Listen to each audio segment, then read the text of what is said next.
director of MGIMO University. In fact, I'm very happy to hold this workshop in so kind of hybrid format. A number of participants are going to be present with us today in MGIMO venue in Moscow, and the rest of our participants are scattered around businesses, universities, and the executive bodies. This is the fourth workshop in a series of events. When we're trying to look at the application of AI,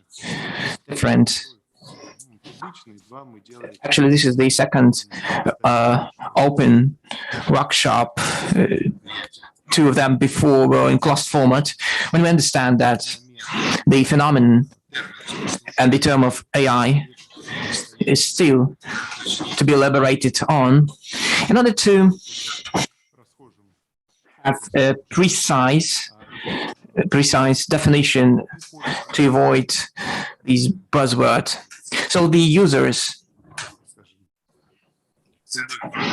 and the shape environment for this phenomenon to have a clear understanding what the term is about, what the phenomenon is about, to have precise understanding of the term, how to use this term, to understand which particular areas this term can be prioritized, in which areas we do not require any accelerated development, where we are lagging behind, and in which areas we are considered early adopters and leaders in technological development and regulation environment development, since the area is very interesting and we see that the regulation itself is lagging behind,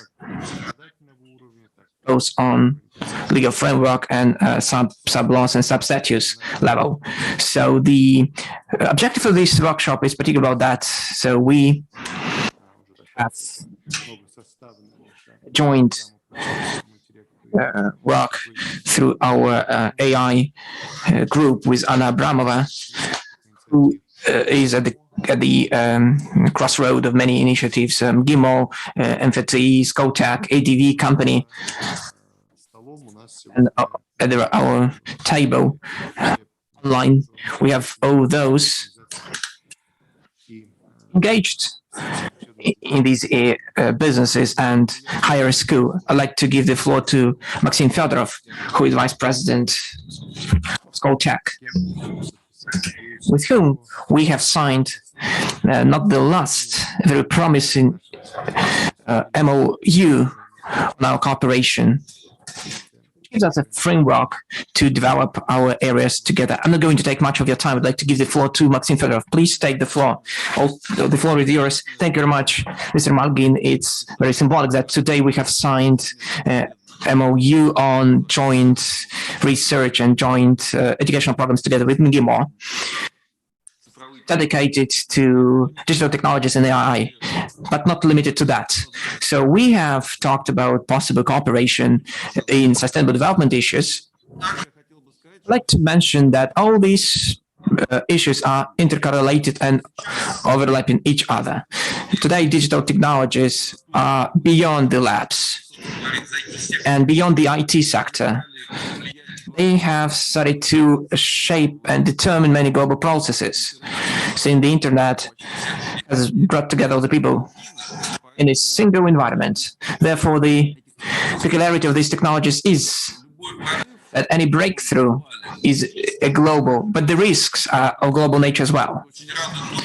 It's great to see that today we're going to talk not about the success and best practices, about the ontology of the development, since this uncertainty, ontological uncertainty is the case. And it is important to understand what we have to do with. And we need to talk about the risks, since it's quite vivid that in Europe, as we all know, there is a reverse trend, reverse shift to stricter regulation in AI technology. And this is not by accident. this is not a separate group of people against technological development. This is the ice cap. But the underlying foundation is a number of research demonstrating that there are particular risks in place that we are just to realize while using AI technologies in a broader sense. And a number of other technologies connected with digitalization. It is important to elaborate on the issues connected with the AI development in the global aspect, in legal framework, where to move, what to do. In this respect, we will be able to shape this technological and social landscape of the humanity in the future through such workshops. Thank you very much for attention. Thank you very much for your input. We do believe that our workshop is open. Let's get down to the discussion on the topics we have. So this workshop, this particular roundtable is at the forefront of a number of events to discuss the key issues connected with the industry market of AI development. Correspondingly, we're going to talk about those issues which are on the agenda for 2021.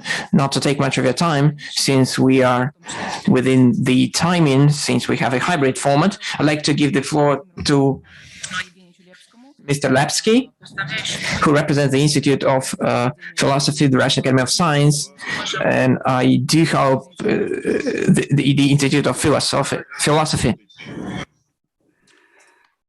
We do hope that we'll be able to discuss difficult humanitarian aspects connected with AI application. The floor is yours. Thank you very much. I'd like to elaborate on the underlying approaches to methodological and philosophical issues of AI development. The key issue is, what is the object of research? Major object of the research in AI development is AI itself. In this respect, we have a number of paradigms. I can give you some examples: morphological, logical, neuro-cybernetics, imitation, the paradigm of the weak and of the strong common intelligence. So this all develops the toolkit for the AI. But when we're talking about the application of this toolkit in the social systems and the development in management, in education, there is an array of problems, negative effects. And we don't see any particular requirements for the AI development. So why is it happening? So therefore, we need to have another object of research in the highlight.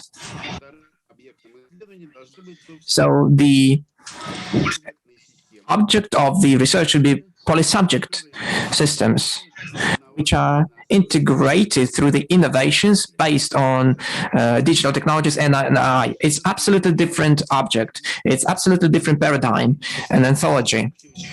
It has nothing to do with the object of research where AI is the object itself. Apart from that, we have another problem: how to interconnect and correlate these two approaches, where the object of the research is the social system itself, and the second approach where the object is the AI itself. So that's the problem we faced 30 years ago, when we were developing automated systems to manage the state in peaceful and non-peaceful times. I was responsible for the human factor.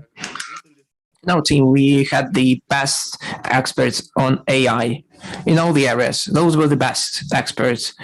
We have the Academy of Science, the Institute, universities, engineering academies and institutes. That was the approach of general engineers representing different institutes. So today, this culture has been lost. So the modern institutions of development, I'm not going to criticize them, but they have lost this culture. And we were at the forefront of that culture when we launched the satellite into the space, when we launched person into the space, on the best weaponry systems, nuclear systems in energy sector, the culture has been lost. And these institutions for development, the modern ones, have turned to a Western culture. I'm not saying that it's a bad one, but it's a different one. And today it doesn't allow us to forecast in an appropriate way. So at that time, we made a conclusion that there should be a multi-layer system to assemble these two approaches to artificial intelligence and these instrumental foundation and paradigm where the AI in the center of the research. And the second one is a conceptual and technological one, at the top of which we have the basic values, principle, morphology, and many other things. And we have a conceptual technological level on the top of that, based on the culture to manage sociological systems. These two layers and paradigms may be different. Their job is to link different systems, concepts, principles into a single entity. Is it possible to amalgamate these two levels? This is the question. Following the fall of the Soviet Union, there was general impression that it was a job impossible. But today things are changing. We believe that this is a challenge that we can be up to. We have new technical and scientific tools to do that. In a way, we are at the cutting edge of this effort.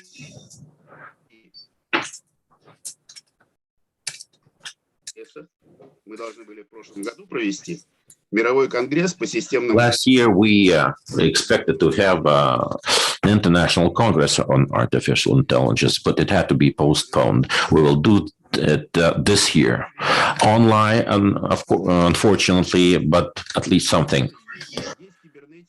So today we have the ecology, we have IT culture, we have IT applications, we have cyber culture. So all the ingredients are in place. Today we have working teams, grants have been allocated to the teams. There is an understanding of what to do.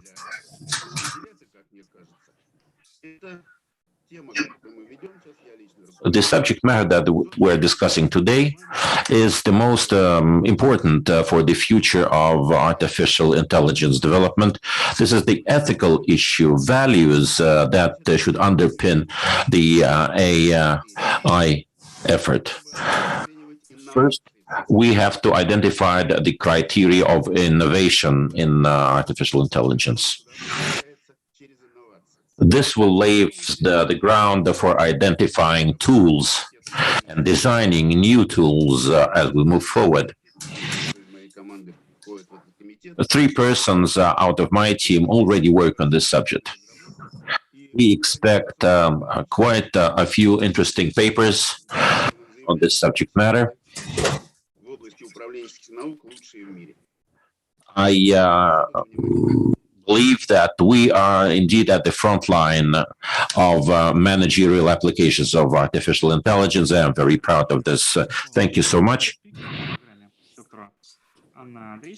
Andreychenko is my next speaker, head of Department of Medical Informatics, Moscow Center for Diagnostics and Telemedicine. Please. Good day. Can you hear me? Yes. Go ahead. My slides are in English, but I will be delivering a speech in the Russian language. Well, thank you for the invitation to participate in your workshop. In my today's presentation, I would like to share my practical experience of computer-enhanced vision for the purposes of treating vision deficiencies. Our program is expected to last for another 2 years. Scientific research involving artificial intelligence is very promising. We see an explosion of scientific papers, research, outcomes, practical applications, just about across the spectrum of the medical sciences.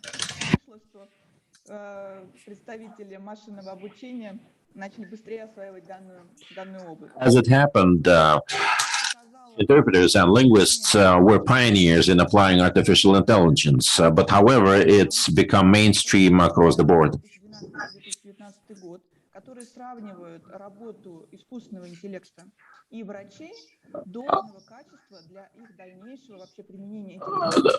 A poll conducted among medical experts reveals that the majority of medical practitioners believe that artificial intelligence will be the main tool of medical effort moving forward.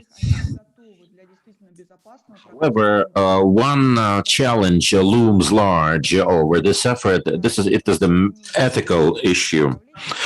The scientific community is simply disoriented in the ethical and value-based dimension.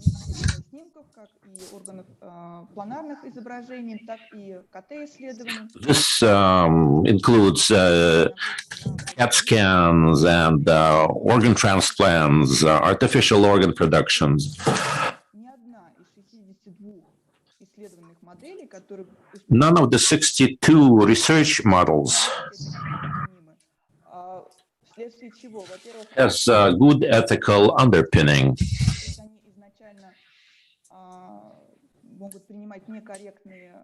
This means that initially they're programmed to make mistakes. Methodology is a weak spot in all this area.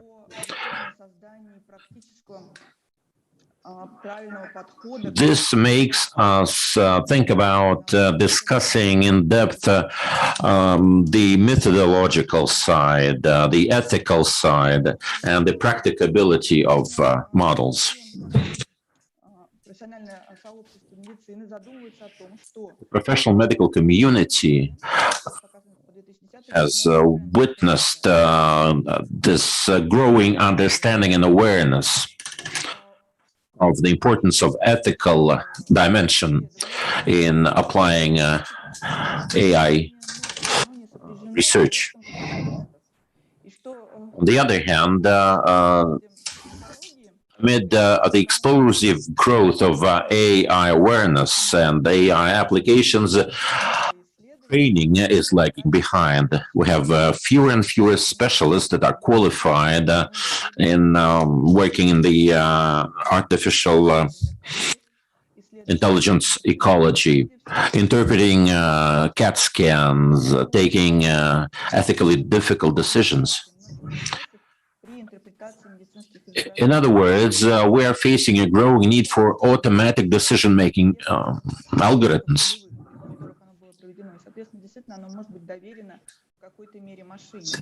In certain scenarios, machines and robots can take over with their AI capabilities.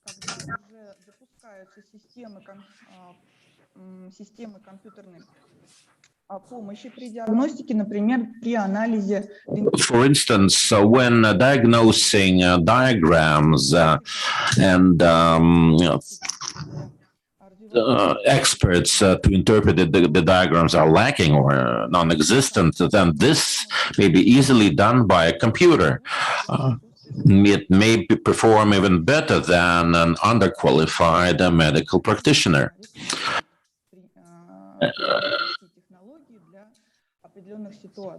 Leadership of the medical establishment recommend application of such systems. I would offer to your attention a work that explores accessible algorithms to analyze the presence of cancer on scans, on scan images. The results of such applications are pretty impressive. They are very much comparable or even better than traditional human interpretation.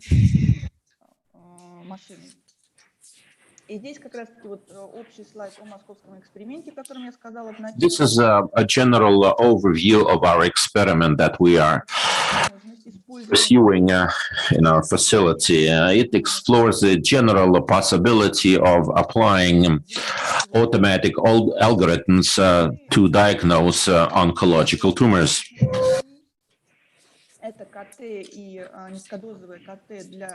CAT scans, low dosage CAT scans.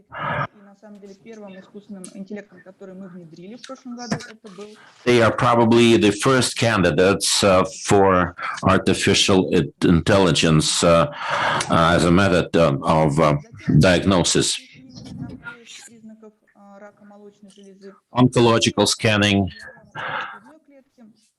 for mammalogical cancer, and all sorts of pathologies in human lungs.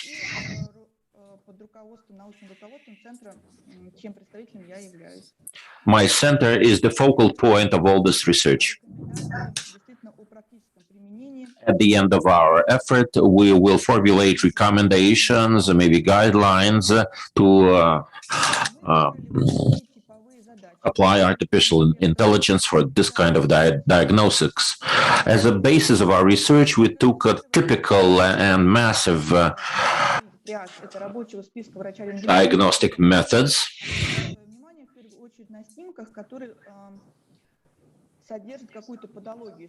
We focused first and foremost on images that had certain pathological variations in them. We want the artificial intelligence in our algorithms to identify those abnormalities and to compare them with the normal image or with a normal image, as well as to put out a report.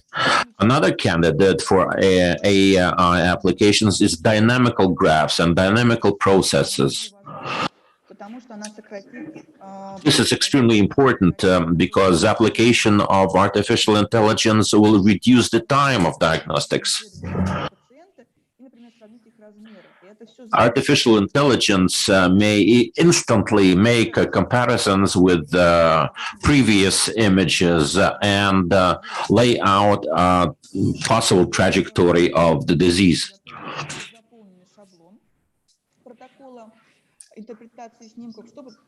Following this workout, the artificial intelligence algorithm will produce a report that will detail the status of the disease and of the patient.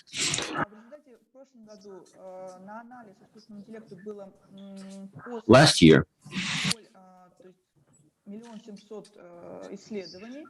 the city of Moscow provided facilities for our research that we gladly accepted, and as a result we had 1,700 individual research episodes that we are trying to compile into a scientific finding. 4% of mammography scans, 20% of lung scans, and the rest was brain scans. This was the breakdown of the input. We have taken the results produced by our artificial intelligence mechanism and compared them to human judgments.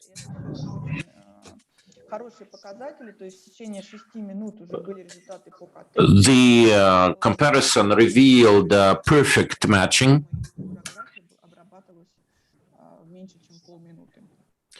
with pretty noticeable increase in efficiency. In other words, the machine did it in several seconds, while it took humans many minutes or even hours to do the comparison. All along, we have worked out basic functional requirements.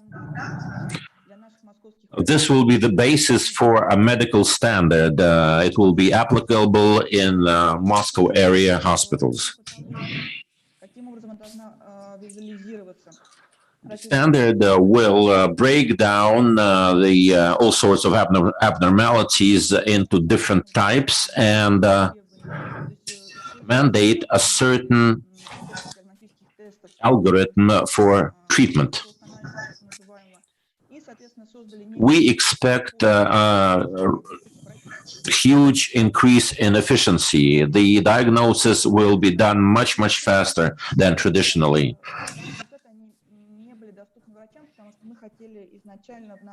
Initially, we didn't publicize our results. We want to make sure many times over that the results would match over time.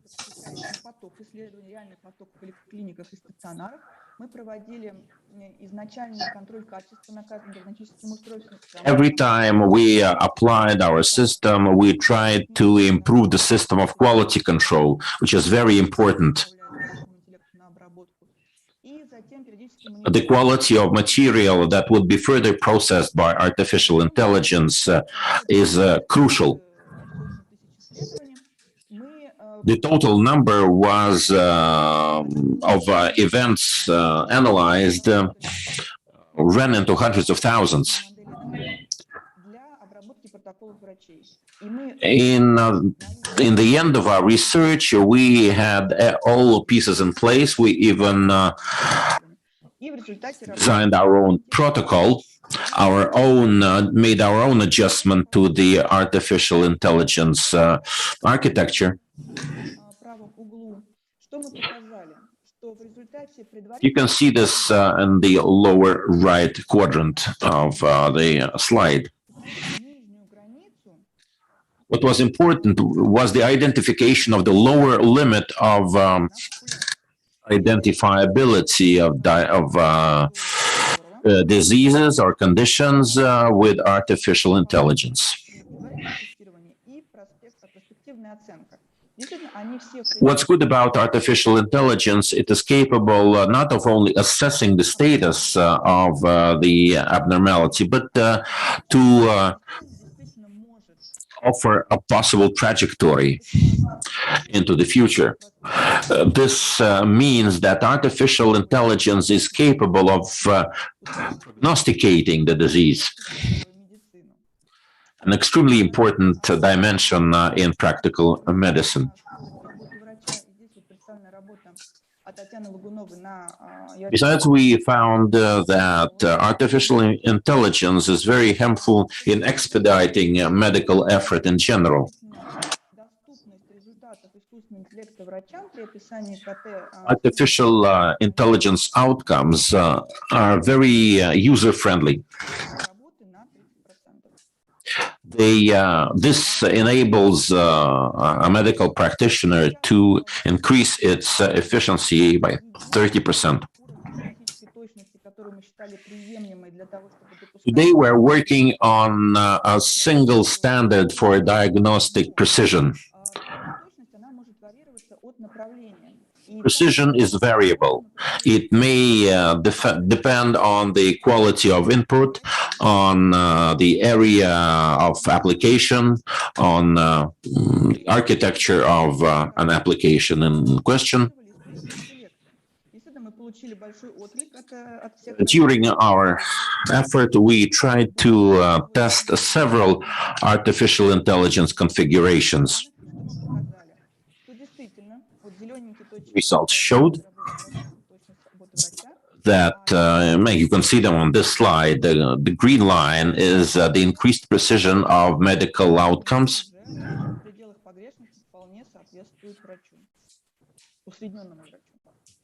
which is pretty much acceptable in our view.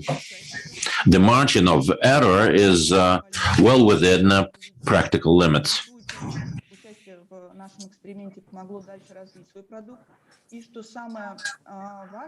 It is also important that members of our team have acquired valuable experience, have had insights into this subject matter.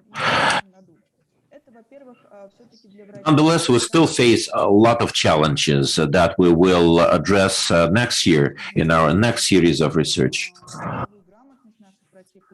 We will have to face a huge challenge of increasing digital awareness of our medical staff. Very often it is the case when our physicians see AI as a living organism which is learning, is reacting, but it is only a machine which gives particular results based on input data. There is no strong intelligence which would go through this evolution stage. And then we need to work out the optimal scenario of practical approach in applying this technology. Last year, we didn't have this objective. We tried to use a unified approach, but we need to understand at what stage AI is very important and can contribute practically to the medical assistance. So what are major results?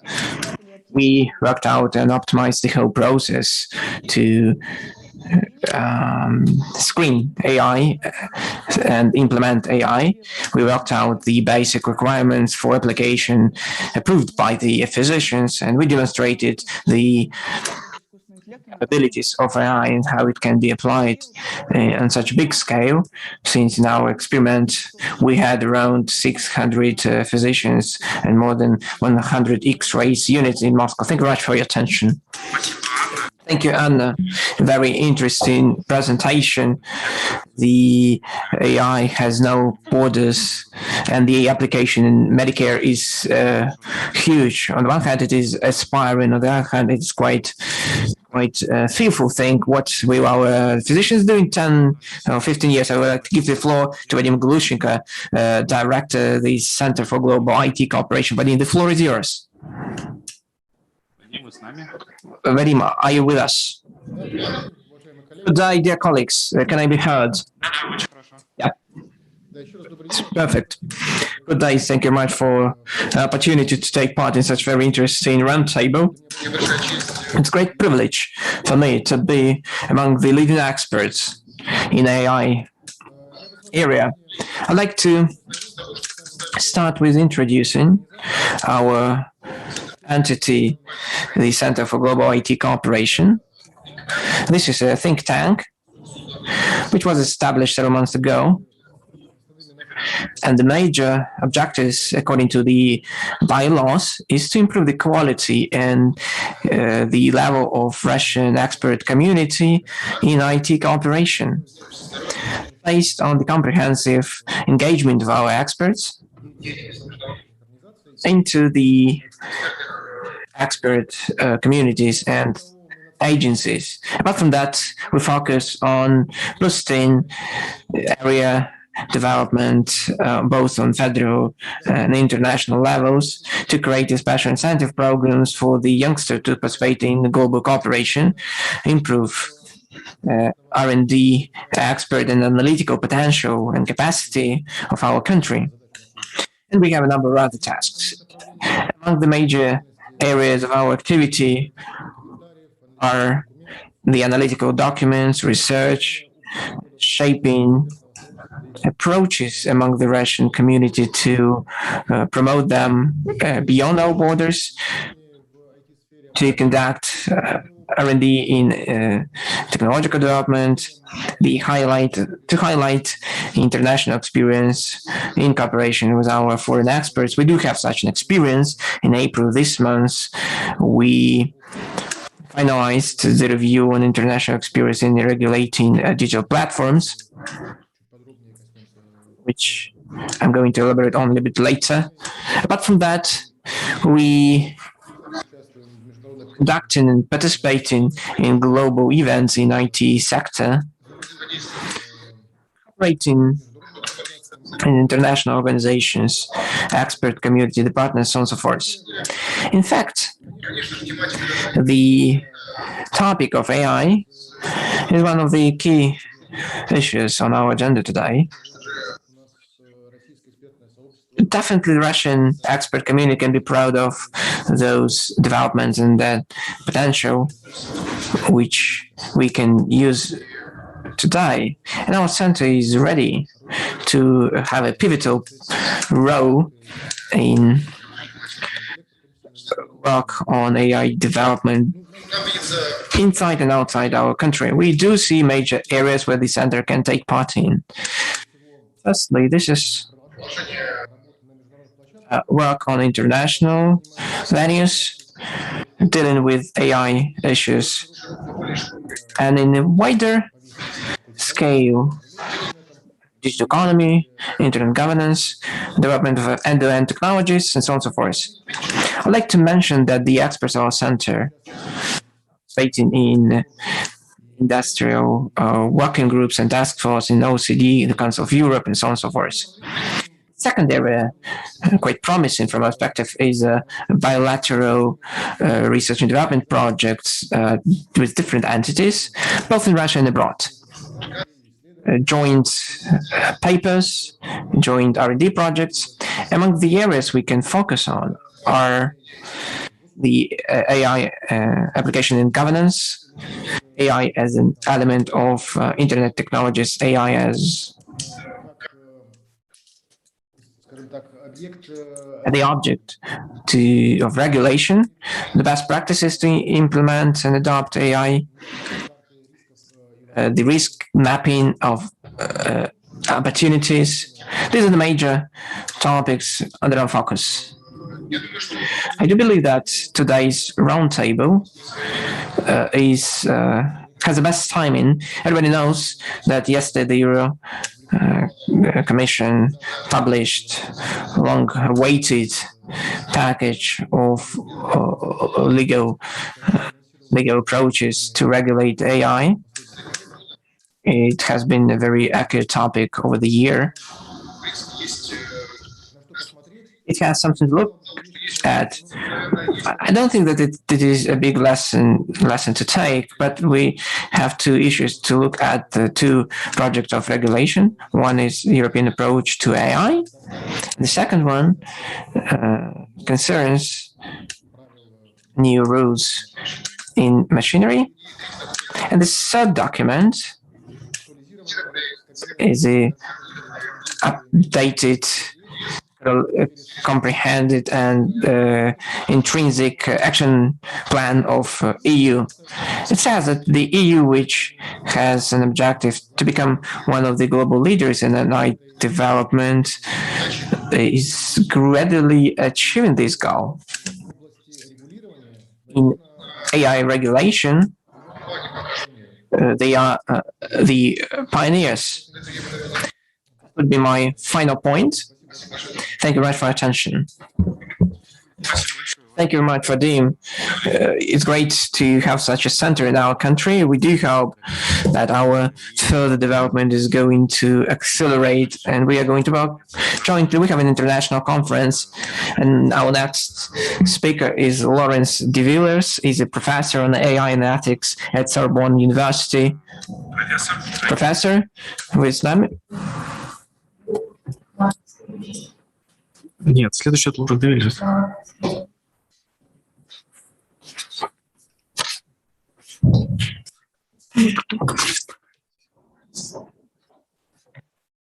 К сожалению, Лоренс предупредила, что... Unfortunately, Rollins has overlapping event with us. She apologized, and maybe she will join us a little bit later.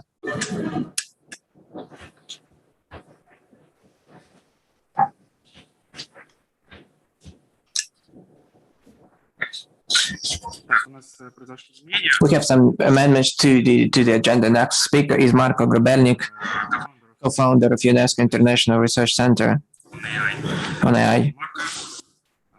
The floor is yours. Hello. Hello, everybody.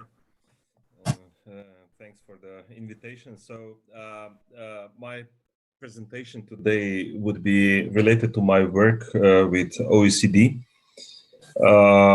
I think some of you I'm meeting also at the Council of Europe, so I'm kind of involved in a couple of these international institutions. So most of the work goes to OECD, but also Council of Europe, UNESCO. As said before, recently we established UNESCO AI Center here in Ljubljana in Slovenia, and also GPI, where I think Russia is not involved at the moment yet. Basically, let me share the screen.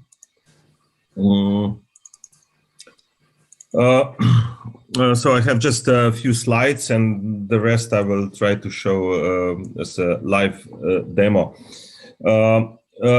So whenever we talk about technology, right, or areas like artificial intelligence, but also others, we want to have a map, a landscape, what AI is, right? And so this was the idea, what we work on with OECD. So to have a real-time technology ecosystem watch, right? Where we would have something like a journey of an idea, where we would follow where innovations appear and how they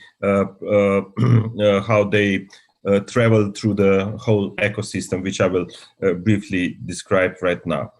And in, I guess, in the later this year, we will have something which I'm calling these days digital twin of AI, which would be some kind of digital copy of the ecosystem in which AI is appearing. The point is to track evolution of AI in near real time. Near real time would mean like on a monthly basis or bi-weekly basis.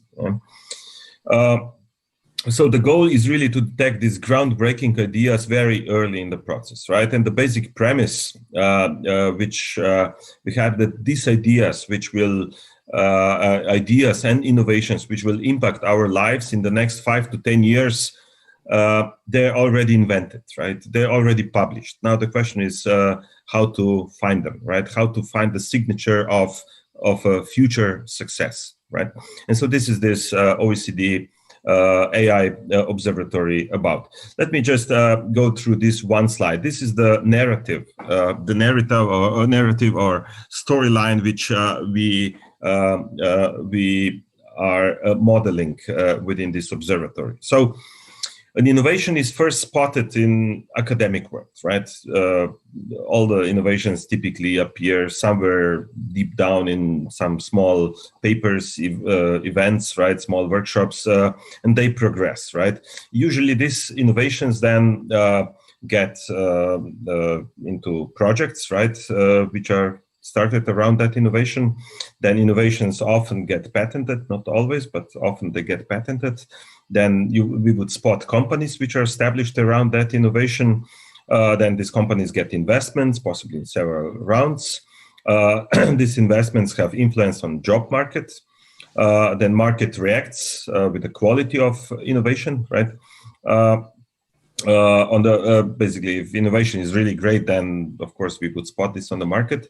Then through search engines, we show the interest of the expert and broad audience, and we would spot this innovation also in media. Now, this is basically the observatory about. So all these dimensions which you see here, they're all supported with the data. So here I have one slide which I won't go too much into details, where each of these dimensions is supported with near real-time, or let's call it this business real-time data sources. So academia and patents are covered with Microsoft Academic Graph. Open source projects, we have Github, right? So this is the central repository of open source projects.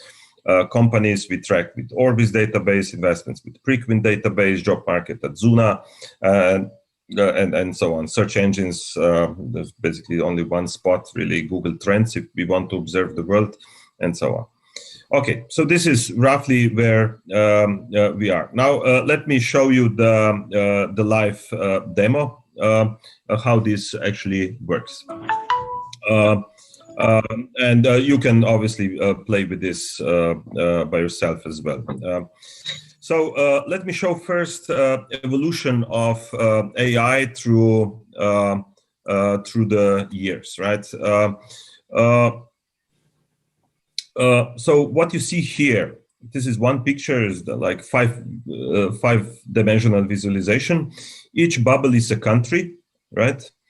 And higher the bubble is, higher the GDP per capita, and more to the right, higher is publication rate or production, academic production of that particular country.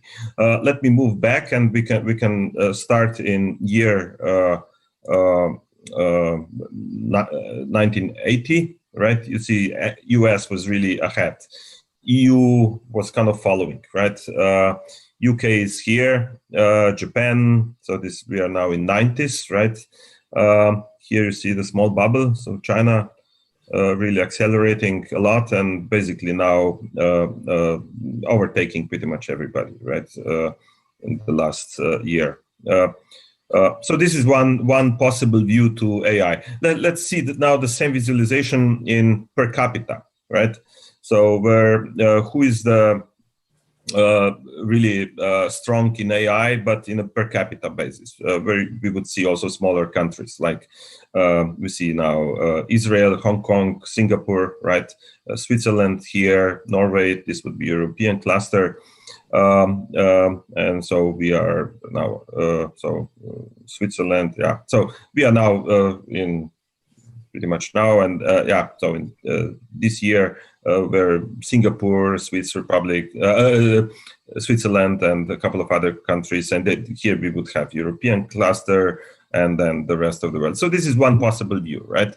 In the same way, since we have all this data, right, so we can also see how countries are collaborating, right? So this would be one view.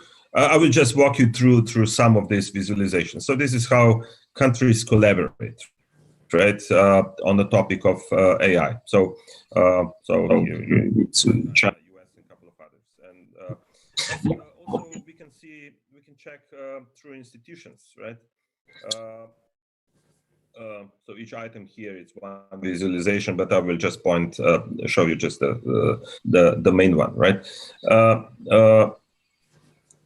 Okay, let's wait a second. So here now we'll see the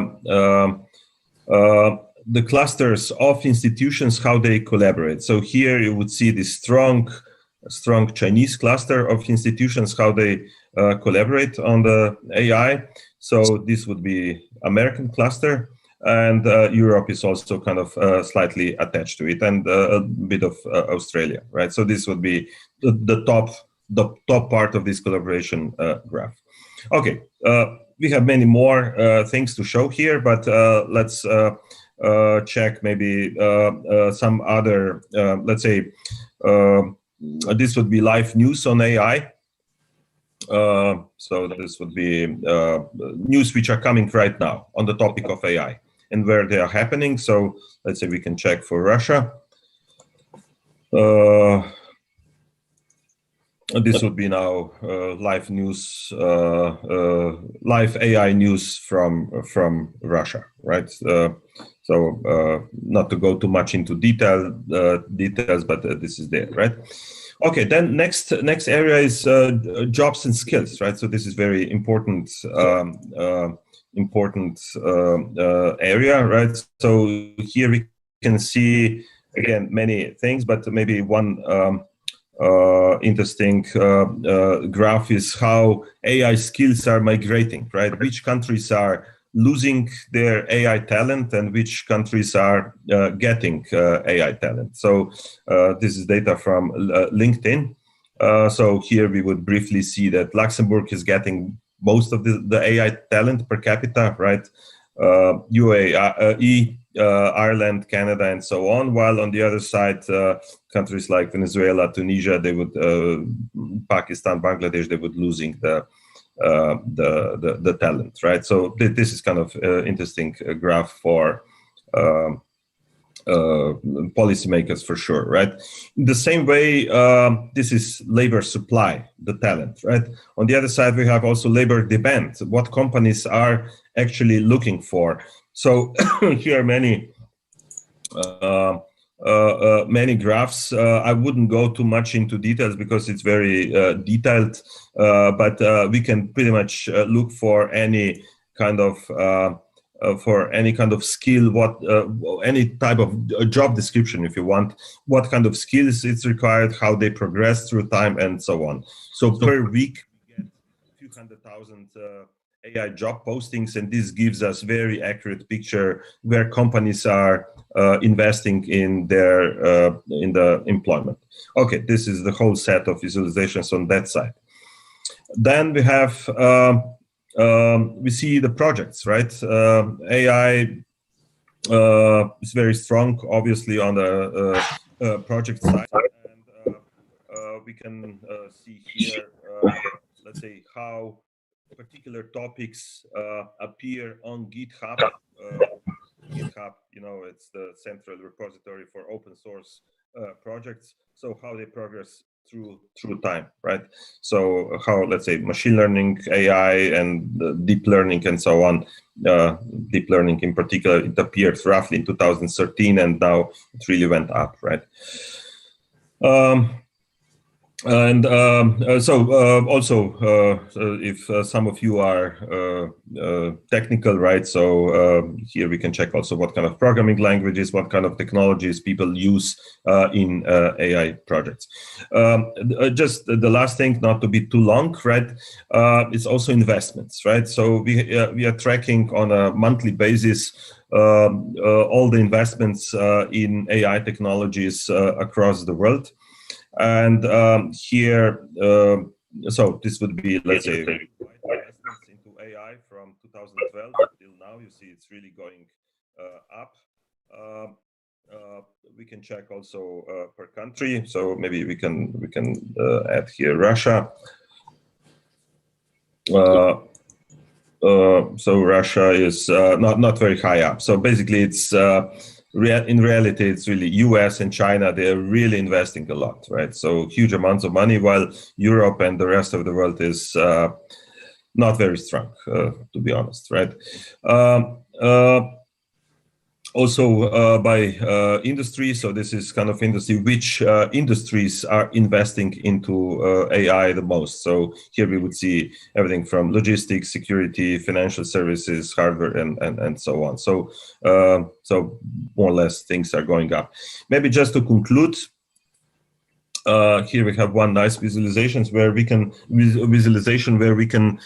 see so which countries, right? These are on the left, are investing in which topics or into which topics, and in which, let's say, startups, or in which companies, in which countries. Let's say we can check, for instance, Russia, for instance, is investing into, well, IT infrastructure, education, and a couple of others, right? But Russian money goes into US, Russia, India, UK, EU, and a couple of others, right? In the same way, we can check where Russia is getting investments from, right?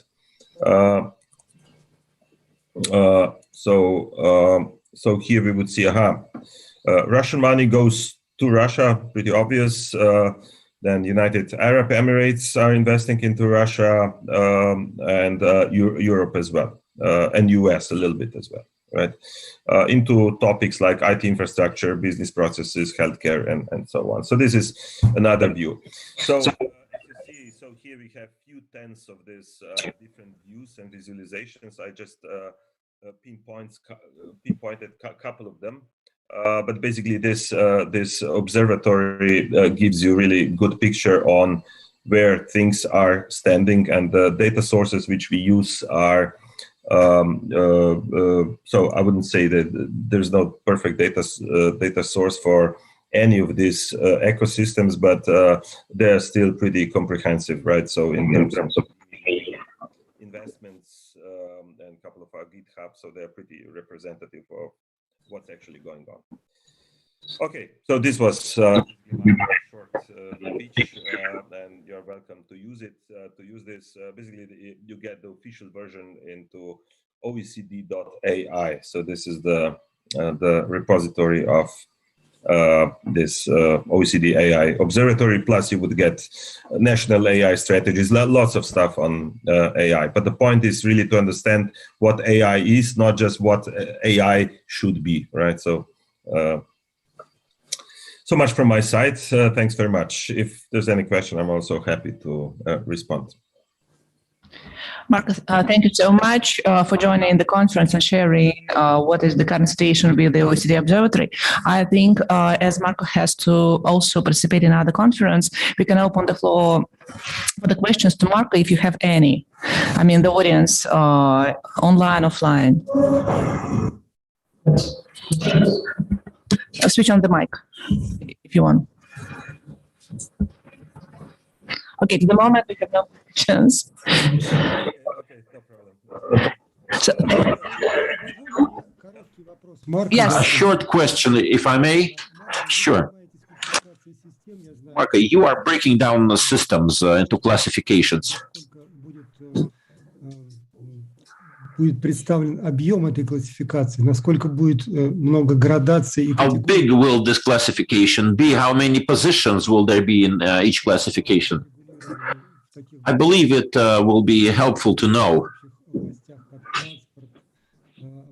Do you limit yourself to general areas like transportation, logistics, or you plan to subdivide, sub-break those larger sectors into smaller categories? How difficult will the job be, if any? And how deep can you go into the breakdown of items into sub-items? I think it was the first time in my life that I understood actually the question in Russian. I don't speak Russian, but Slovenian is not that far away. So the question was that how we categorize, right, AI by topics, into which sectors and so on. Yeah. So what we used, we used one of the standard classifications which OECD is using, which is not perfect, but it's, let's say, good enough. This is one part of the answer. When we come to the job market, the situation is very different. Job market, it's moving so fast that there's no proper classification which would correspond to proper description of AI. If you go to statistical offices and organizations which deal with classification of jobs, basically you have technology, computer science, maybe artificial intelligence, maybe machine learning, but not much more. But if you want to understand where the job market is moving, basically you need to do classification on the fly, and this is what we do. I didn't show that part of visualization, but basically we create visualizations on the classifications on the fly, because let's say deep learning appeared just a few years ago, right? But deep learning is already an old topic, you know, it's already 7 years old, right? In the meantime, new topics appeared, right? And basically what we have a living taxonomy or living ontology of and changing taxonomy of job classifications to understand where the job market is actually moving to, right? So this would be, I think I answered your question, right? Thank you very much. Okay. Thank you so much, Marco. So if you have no more questions, let's go on. And I want to thank my co-moderator, Yuri Tsetkov, for helping me in moderating this session. So next, the floor is going to Pavel Mikhailovich Kotovtsev, заместитель начальника лаборатории биоэнергетики. Deputy Head of the Department of Biotechnology and Bioenergy of the National Research Center, Kurchatov Institute. Good afternoon.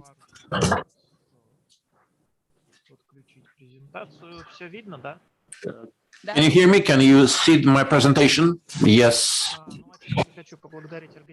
Well, first and foremost, I would like to thank the organizers for this roundtable. A very good choice of speakers. I will try to be as short as possible, as brief as possible. I will only highlight the major elements of what we call artificial intelligence. These elements are very important, very interesting to study. Some of them may not seem important, but I believe in not so far away a future, we are bound to see them gaining in momentum and importance.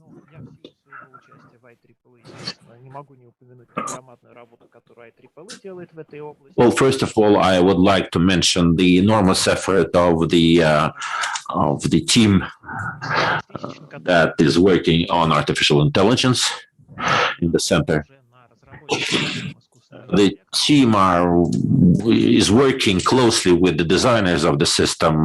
This is an extremely valuable practical work that they're doing. Unfortunately, the Russian community of digital community is not involved in artificial intelligence as they should be. But things will probably change. Today I will talk about autonomous, independently functional systems that will be used either to process data or to monitor a certain object, like automobiles.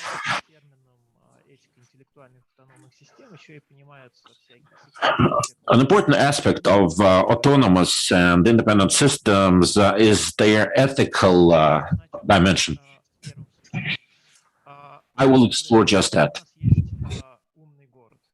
A good example is the smart city, or what we call smart city. It's a city stuffed with sensors, indicators, with a digital processing center that would receive readings, process them, and give an output. It all should be automatic. This includes traffic regulation, water supplies, sending signals, messaging. Any such system may be autonomous to any degree imaginable.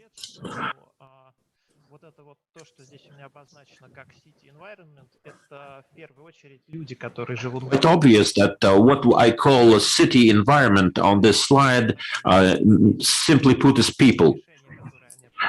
So the interface between living people and an automated system is crucial.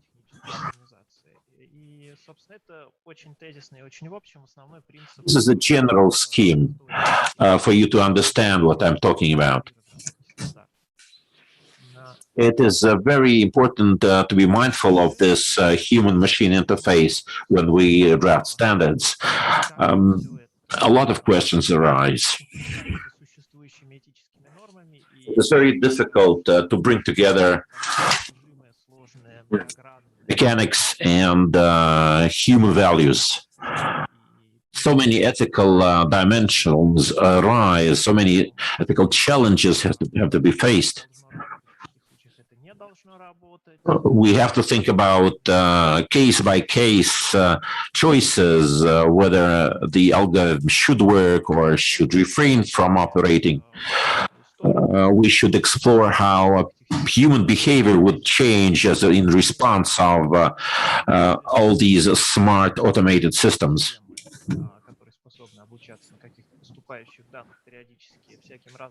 We should take into account that automated systems will learn, and learning is always feedback. Is there any feedback between smart systems, intellectual systems, and their users, their objects? And if any, what is it?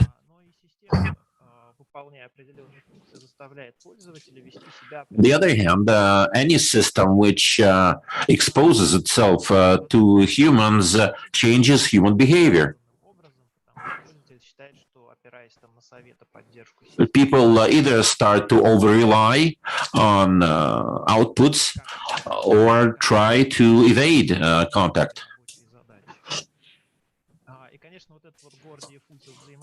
So this dilemma requires a special analysis in its own right. In fact, the systems that we call today artificial intelligence are not really intelligent. are pretty dumb. They always need to be corrected, overrun, overruled, and redirected. I think my research is pretty interesting in this respect. I hope that many more papers will come moving forward.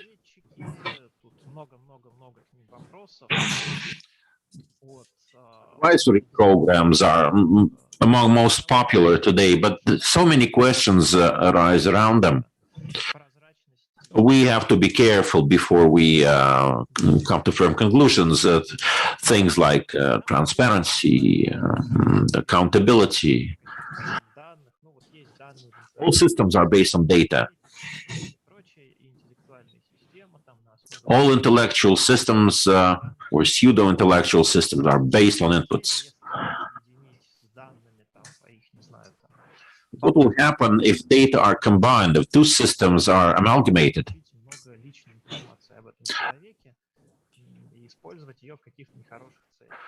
Is the system capable of sorting out private information, or will it tend to abuse knowledge about an individual? Databases now include just about everything about us, from private data to from social data to DNA. DNA is probably the most worrying aspect in this. DNA information about individuals is very sensitive, and there is moral hazard to abuse it. How can we discriminate against DNA data coming into the pipeline? But then there are all sorts of medical data, CAT scans, tomography. Again, this is very sensitive information.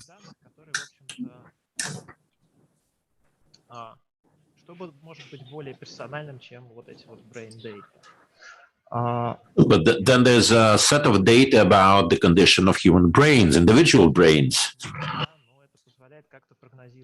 Well, if we cannot as yet read someone's thoughts and ideas, then we can make some conclusions about the possible behavior of an individual.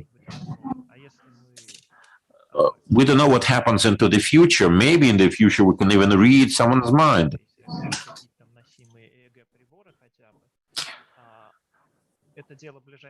Implanted systems based on artificial intelligence are especially open to abuse. We should explore really in-depth ways to regulate or to mitigate possible abuses. Already today, we have to think about tomorrow and the day after tomorrow. We already have scores of gadgets, implements, applications on the market. Every now and then we come over a problem. And to wind up, это очень важный вопрос, потому что до сих пор на этой теме, если посмотреть публикации, очень много споров, очень много разговоров. The scientific community is still discussing ethical basis of all types of artificial intelligence systems. We still have to come to an agreement over standards, over understandings, types of data, the depth of processing. We have no idea of how to well control the conduct of a system based on artificial intelligence. But before we send those things to the market and start applying them to human beings. We have to somehow know how to regulate them.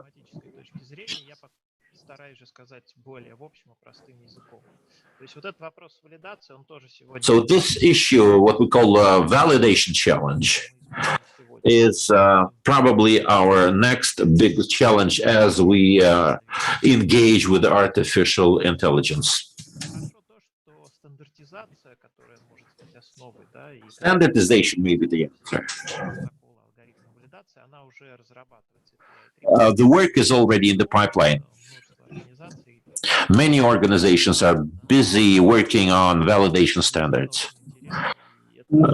This is a very interesting effort in its own right. We already have good basis for research for moving forward.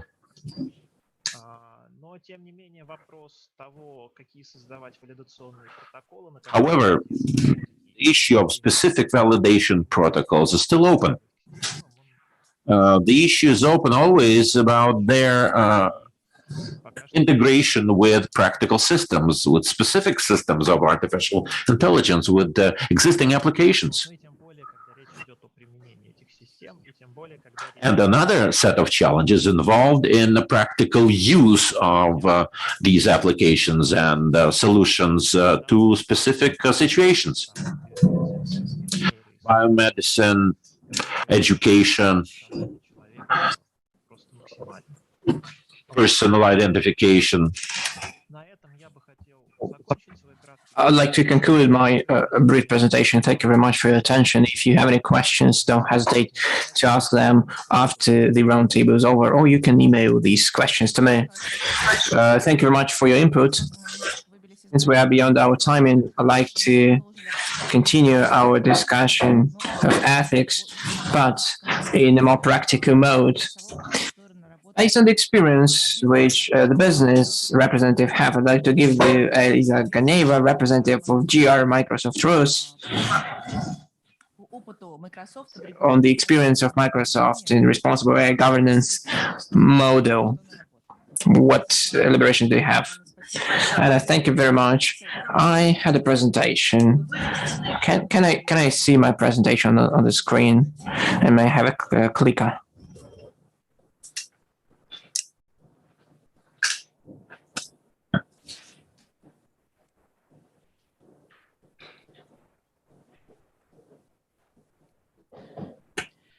I'm very happy to welcome all those offline and those online. It's a very interesting agenda we have today. What I see today, we have a lot of discussions, a lot of roundtables dedicated to this issue. And if in the past we used to talk about the opportunities of AI, limitless opportunities for business, which we have had today, but it's great that we are not talking about these science fiction, but we're thinking about the practical approach, what we need to do in order to have the responsible technology for us to apply this technology in line with all the principles which we have voiced today. The previous speaker has elaborated on this point.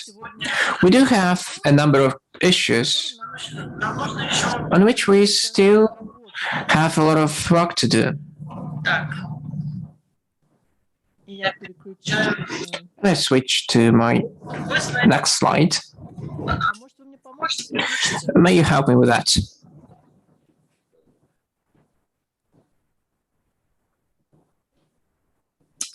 I don't have many slides. They are just to visualize what I'm saying. I like to talk rather than speak, rather than show. As our leaders in our company say, the key issue is not what computers can do. They can do a lot, and we do not understand the whole potential of theirs, but what they should do. We need to work out the framework of a particular number of rules based on which the algorithms are going to act. And within our company, we started to think about that some time ago, around 5 years ago, when 2016, we published a paper on the principles of interaction with AI. And the principles have been voiced by our speakers. On my next slide, slide number 4, you can see these major principles. As we all understand, the algorithms are to be fair. The work should be unbiased towards different groups of people at the same level, in the same position. We're talking about bank loans, medical assistance, making diagnoses, or when we consider different applications for particular vacancy in HR department to avoid discrimination. The algorithms are to operate in a safe mode and in a secure mode. It's clear that in some particular cases, under particular circumstances, the algorithm may act in a particular way. If what is going to happen if we have some contingencies, we do need to understand how the machine is going to act. It's very important to understand how to work with data. We need to have a balance in place. Since data is a fuel, that's what the artificial intelligence uses to learn. So we have a lot of personal data, and we need to have a privacy of this personal data to provide for the whole foundation based on which algorithms will be able to learn. The system should be inclusive, should encompass the whole diversity of the world we have, people with different capabilities. In different period of times, we are not in our best, so we need to have the right to expect that the algorithm is going to understand us. These two major fundamental principles, the principles of transparency and accountability, this is important to shape the trust in algorithms in the community. What do we face today? So we still have some uncertainty. We still have some fears of being replaced by robots, of job replacements. But the artificial intelligence is a kind of assistant in our endeavor. So for better trust among the community, we need to see those everyday solutions to be transparent, and we need to understand who's responsible in each particular case. This is great. These are our principles, but we still faced some challenges. What should we do further on? How to implement these solutions in real world? On this slide, I try to demonstrate the whole spectrum of activities we are undertaking for these principles to be implemented. The first stream of our work is governance.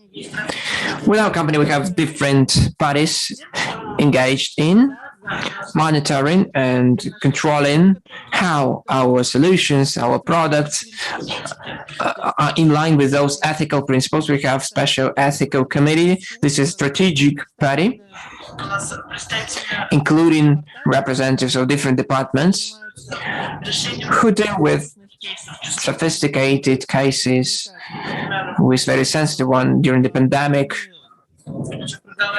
We mentioned a number of solutions following the context of infected people, informing those people who were in contact with them. We need to understand how ethical the solutions are, and we need to understand and ensure their safety of this information. Apart from this, the department have special office for responsible AI, those people who work out policies and guidelines, and we have some engineering groups implementing these policies in technical aspect.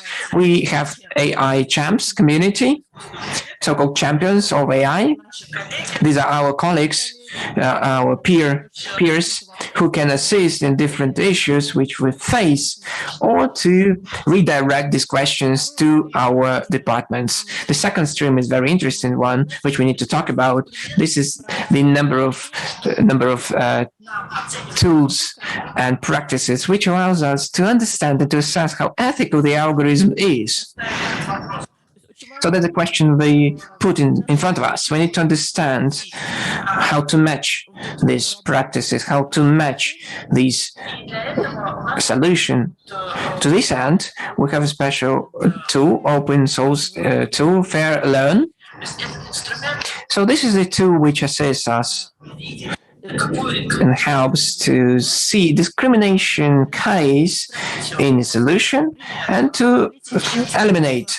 For instance, as the Young Analytics did some work for one bank, open source, and they use this open source tool, and with the help of which that they found out that the system of providing loans is biased towards women. So there is 15% difference. So bigger number of loans for males, more positive decisions on their loans. So with the help of that tool, it was possible to be detected and to eliminate it. So we need to understand at which stage there is a mistake, where there is an obstacle the system bumps into. There is error analysis tool, which allows to break down this black box and make it more transparent, and to see at each stage how the system makes a decision. So we face the cases when there is incorrect correlation among the gender and race, and we see that the whole tree of decision making is collapsing. So these tools allow us to understand how the solution corresponds to the principles declared. All these solutions are open source based and can be used by third developers. We work a lot with our employees, since in our company we have more than 160,000 employees around the world. Not all of them are engineers, not all of them are engaged in developing these solutions, AI-driven solutions and products. We have a marketing team, our lawyers, our sales team, and we all understand which problems we face and what we do within the company to solve these problems. So we're creating a series of different workshops dedicated to scenarios, real scenarios, which is the prime issue of our AI ethics committee. The names can be different, but all these scenarios are quite real, and we give particular roles, some particular roles to our employees, and they need sometimes to make very complex decisions, and they feel in this role, they feel themselves as the people who assess these solutions, whether these solutions are ethical. And the third area, to shift from theory to practice, is our public activity. Starting with these discussions, we are actively engaged on international level and in different regions of our country, but we have a number of other areas. On the slide, you can see a number of areas which are open source based, business schools on AI for second tier managers, for executive board, for all those who want to integrate AI based solutions in their companies. There is a separate blog dedicated to the ethics of AI. So we're starting with the strategic layers and dimensions to promote the fairness and ethics of AI, since it is important to assess these solutions in the longer term. We do have some programs to support startups, the companies creating AI-based solutions to tackle the most acute problems we face in socio-economic area, environmental issues, access to technologies. We do support them using our resources. And all those checklists and guidelines which help other developers to assess whether their solutions are ethical.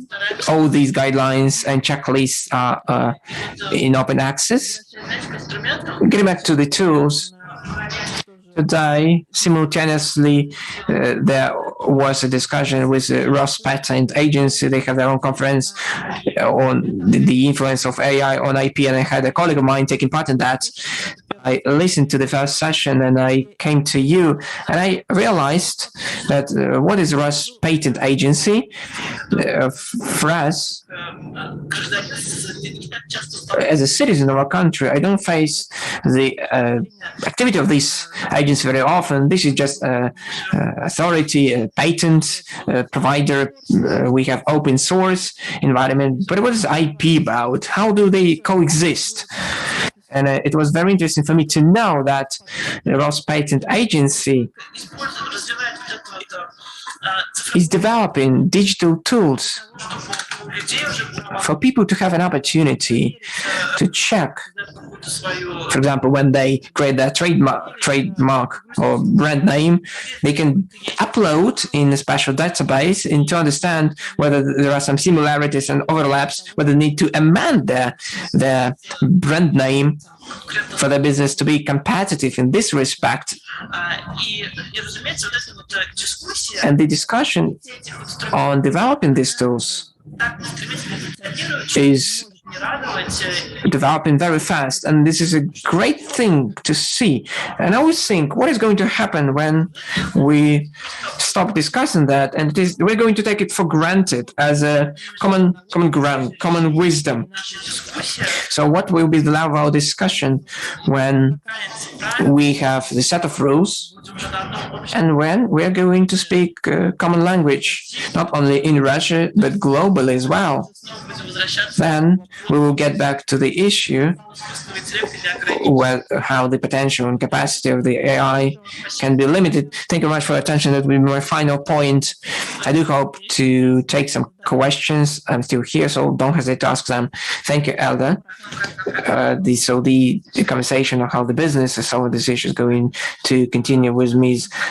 Sue Ragnar, representing MTS company, GR area as well. But we're going to get back to the industrial issues. I'd like to give the floor to Pavel Christenko, representing NO Digital Economy, Director for the Industrial Development.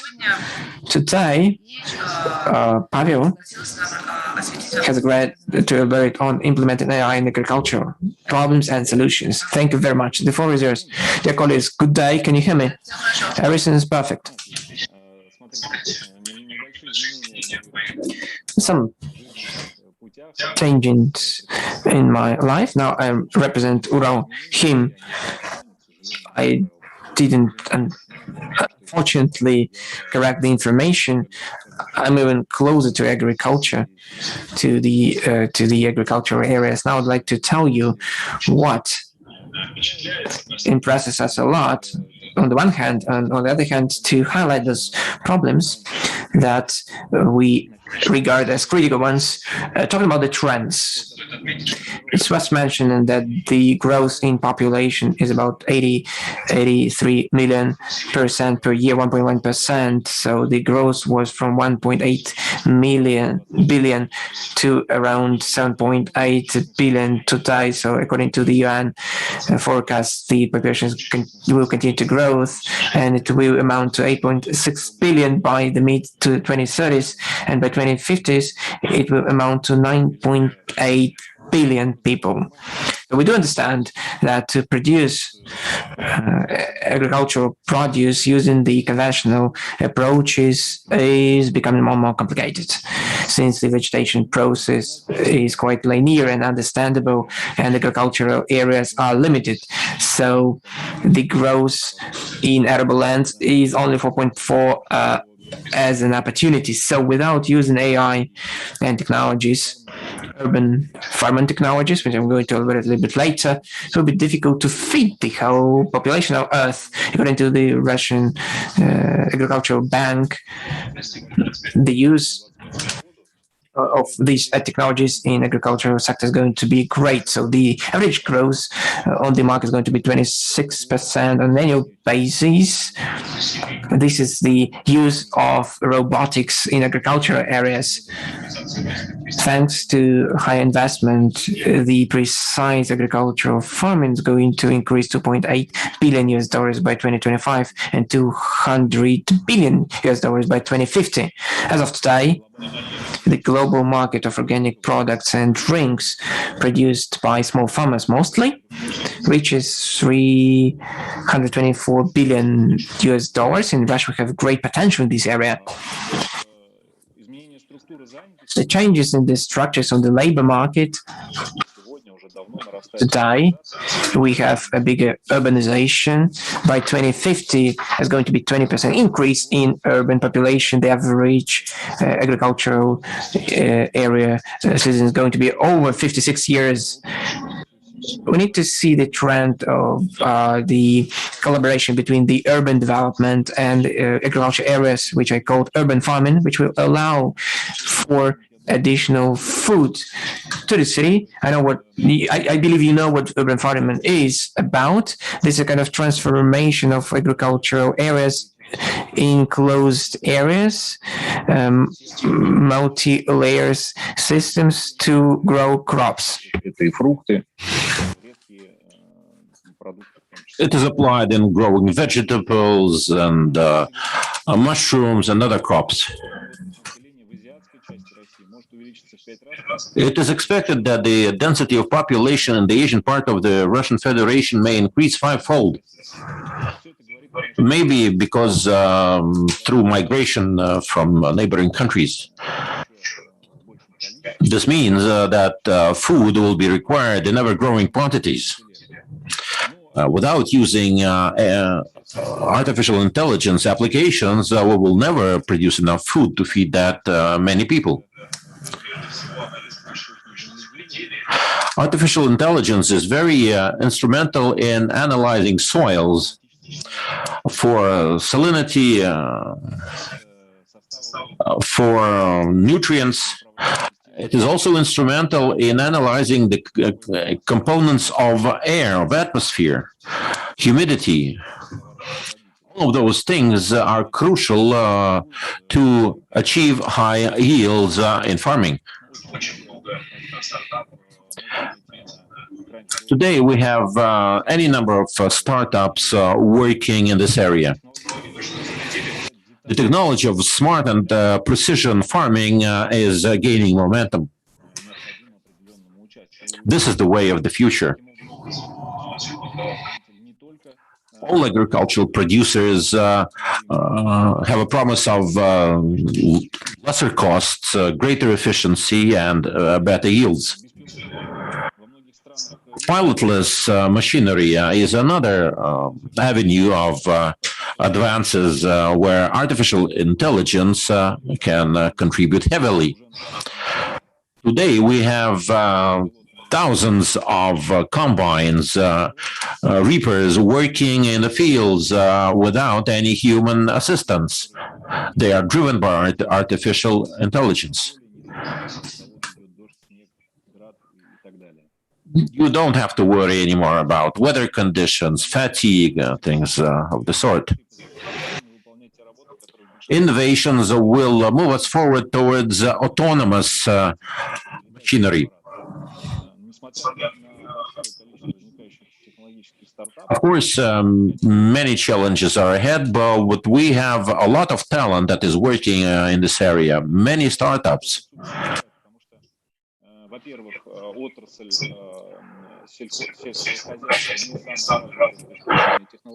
Farming is not a high-tech area, and it is really strange that it is pioneer artificial intelligence.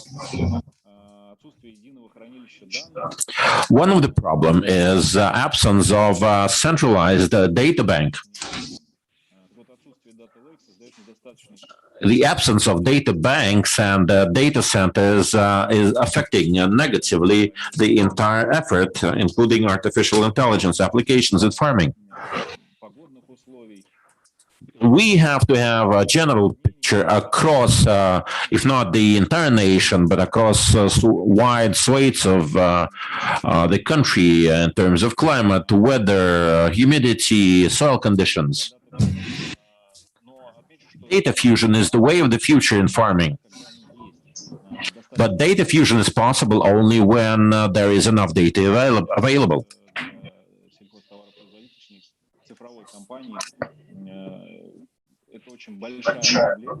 So far, there's simply not enough data to fuse anything and to get an amalgamated picture. This is a huge challenge for the producers of microelectronics, of indicators and the sensors that have to be placed in the field to provide us with enough data across the country. Well, I thank you for your attention. If any questions, I'll be here to take them. Yes, of course, farming is also an area where ethical and value-driven issues are priority.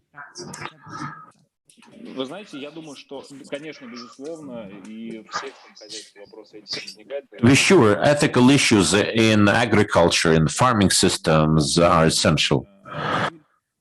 При выборе между беременной, не дай бог, женщиной и ребенком, я думаю, что в сельском хозяйстве проблема тоже не пройдена, потому что, несмотря на... We still have to explore this territory. Of course, it is not as critical as artificial intelligence choices in traffic situations, but nonetheless, it is there. An algorithm must take the right decision in a critical situation.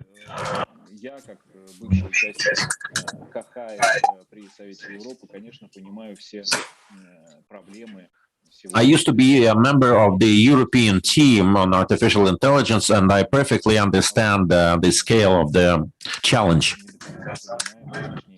We don't have perfect understanding, or rather, I'd say we believe that we have an understanding of ethical issues. This is a general, universal challenge, and we have to find ways to address it. So far, we are very fragmented. We work on in different directions. We have no coordination. So, thank you. Thank you. Let's move on.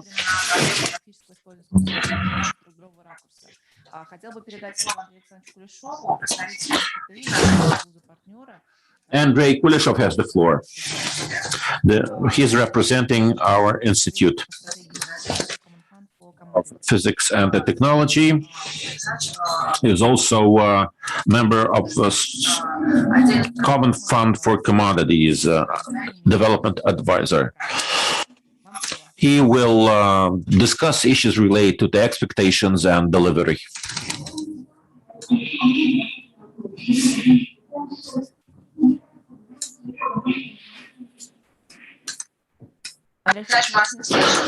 Andrei Alexandrovich, are you there?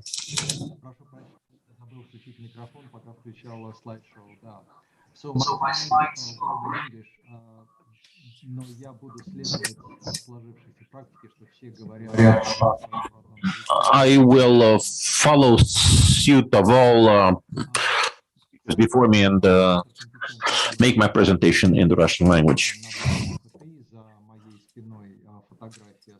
Our institute is doing a lot of research in artificial intelligence. We have many partners, we have many associate members that work in different practical fields. I will dwell on several examples that I believe are outstanding.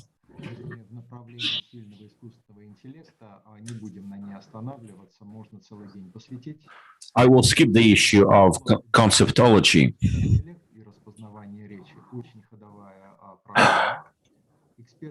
A very interesting issue is identification of speech, verbalization. There is a wealth of experience in this area, and the area is gaining momentum. It's gaining territory. I personally am involved in technical visions, technical application for enhanced vision. My thanks go to Pavel Kristenko, who was very instrumental in making this presentation and contributed a lot into this research.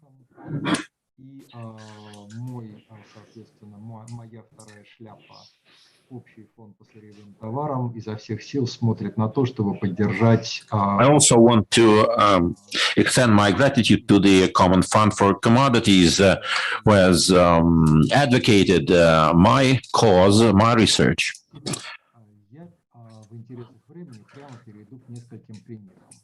So I will move straight to examples. Some of them may be known to you.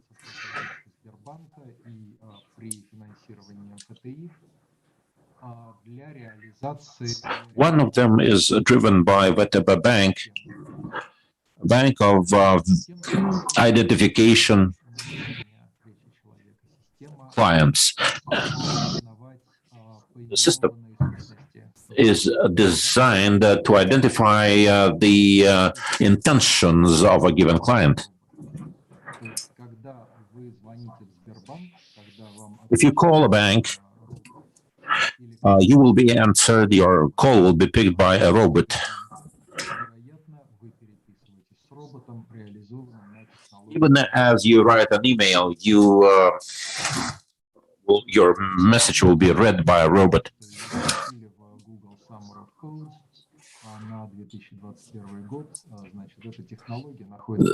This technology is open for general use. It is not a secret. The purpose of its implementation in Sberbank is to explore its possibilities and limits.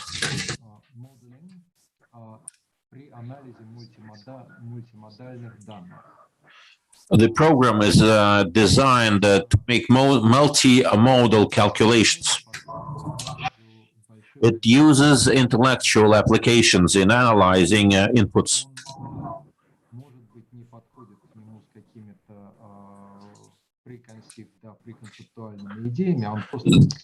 The good thing about it, it does not have any preconceptions about the client that calls the bank.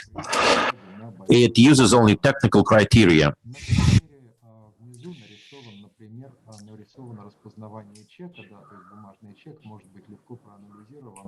On this slide, you can see a system for the identification of billing checks. It is a unique system. It does not have any analogies, as far as I know.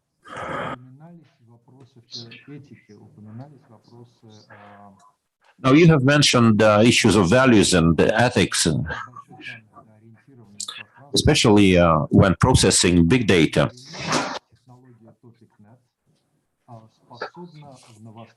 Technology, TopicNet, is capable of filtering news across a stream of non-discriminated news events, news reports.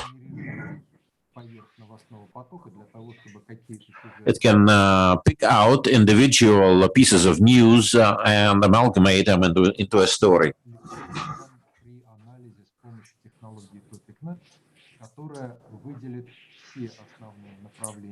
Technology topic net will select the stream of news for precisely the type of news events that you program it for.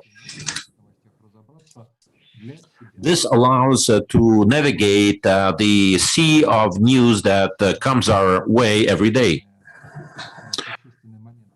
This is very important for analytical institutions, for think tanks, research of our individual scientists, and much more. I think this technology will be very instrumental for all sorts of data centers.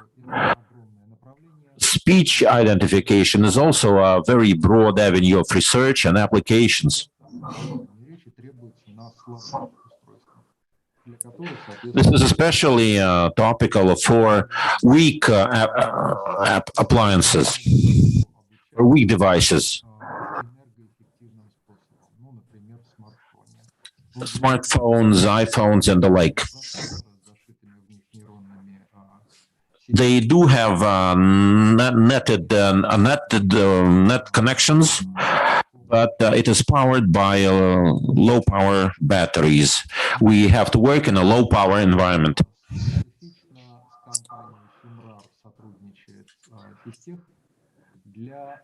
Simrar company is our main partner.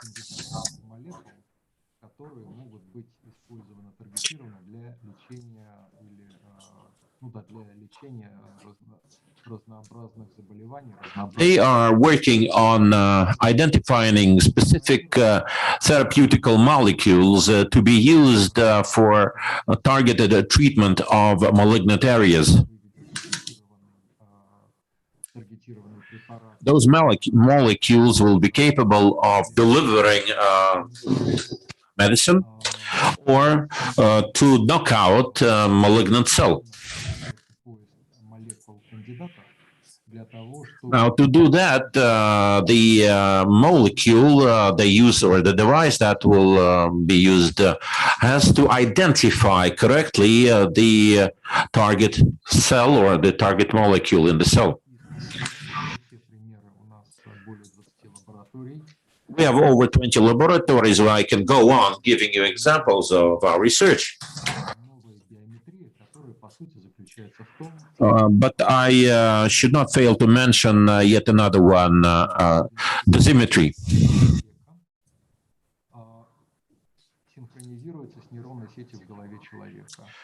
We want to synchronize the devices that we used with the networks of the human brain.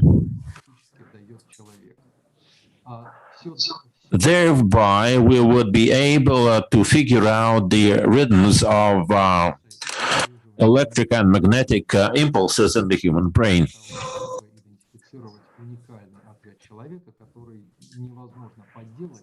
Our purpose is to find out the unique pattern of thinking that is its quote-unquote fingerprint. I think this will bring us to a completely new level of identification, personal identification.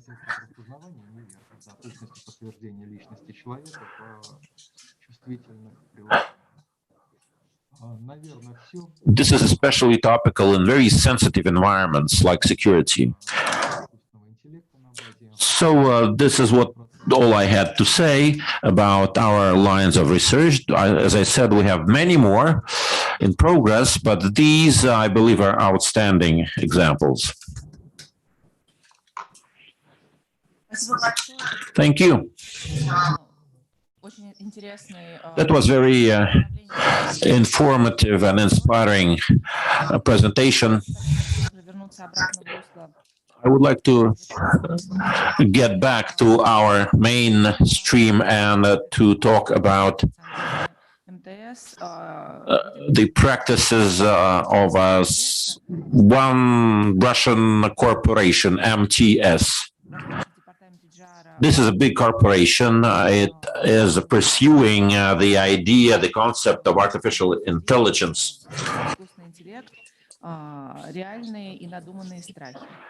What are the fears that we have to face? Some of them are real, some of them are not. So this is the subject matter of your presentation today. Please.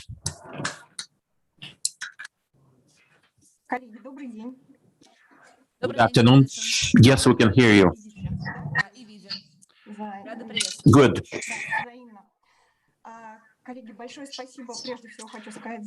Thank you for giving me the floor and for the invitation to speak. I represent the business community, and this is a good possibility to share with you our experience, our ideas, and visions. Of course, we are very active in regulating innovation and generally, and artificial intelligence in particular. Speaking about innovation regulation,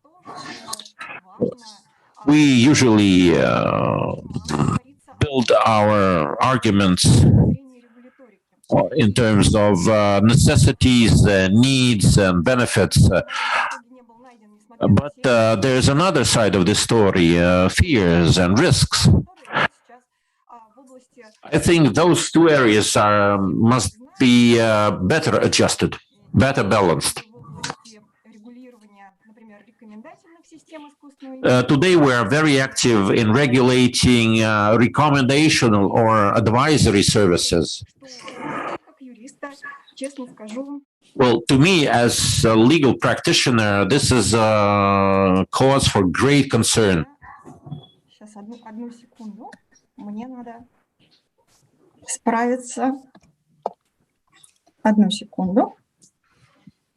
Just a minute. For some reason, I cannot scroll down through our slides. I talked about the example when the balance wasn't reached. For me, the big question is, in my personal story, my personal wish, whether this balance in AI will be found. If you can help me in switching to the next slide. So what are the crossroads we face in regulating AI? Undoubtedly, the questions on the top layer are not in place, since the human is the biggest value, shouldn't be proved, and is accepted universally. But when we get down to concrete things, I've given the list of them, everybody is aware. I'm not going to elaborate on each of it. So how to solve these problems in order to respond and to be in line with the technological development of a business, which I represent today, to protect the interests of people, which cannot be ignored in any respect. So there is a problem. And for me, so this is about the understanding of problems connected with AI has become the problem itself. So I try to think why it is the case. I believe that it is underpinned by human fears and phobia. So why are people scared? It's a kind of legal and psychological insight. People are fearful of things they don't understand. So this is the instinct of self-protection. Here I'd like to give the federal law on a ban on cloning technologies of a human, since the future was difficult to forecast. It was banned by the law. People are afraid of things they do understand well. This is a reverse point. There is another law which says that in 8 years after its adoption, there was a new provision saying that the technology of cloning is prohibited until there is a law regulating how this technology can be applied. It's kind of a breakthrough. It means that this technology is being developed in particular instances, and so the understanding of how to work with these technologies is shaping. So people tend to exaggerate the fear, since most of our sales focus on reading this threat. Over the last century, we've been living in more comfortable environment, not all of us, but to change the genetic code this time is not sufficient. Therefore, we exaggerate the risks, and we see that risk where it doesn't exist or where it is quite not considerable. People look back on their negative experience, and the smart people look at the negative experience of other people. And the last psychological point, seeing the people fear of living, not living. This is so-called the effect of uncanny valley, which is based on the genetic nature of a human. And how can this hypothesis of fear, what are the principles to look into this? It seems to me, so initially the problem should be realistic, so the fear shouldn't be beyond the real cases and should correspond to the level of technological development.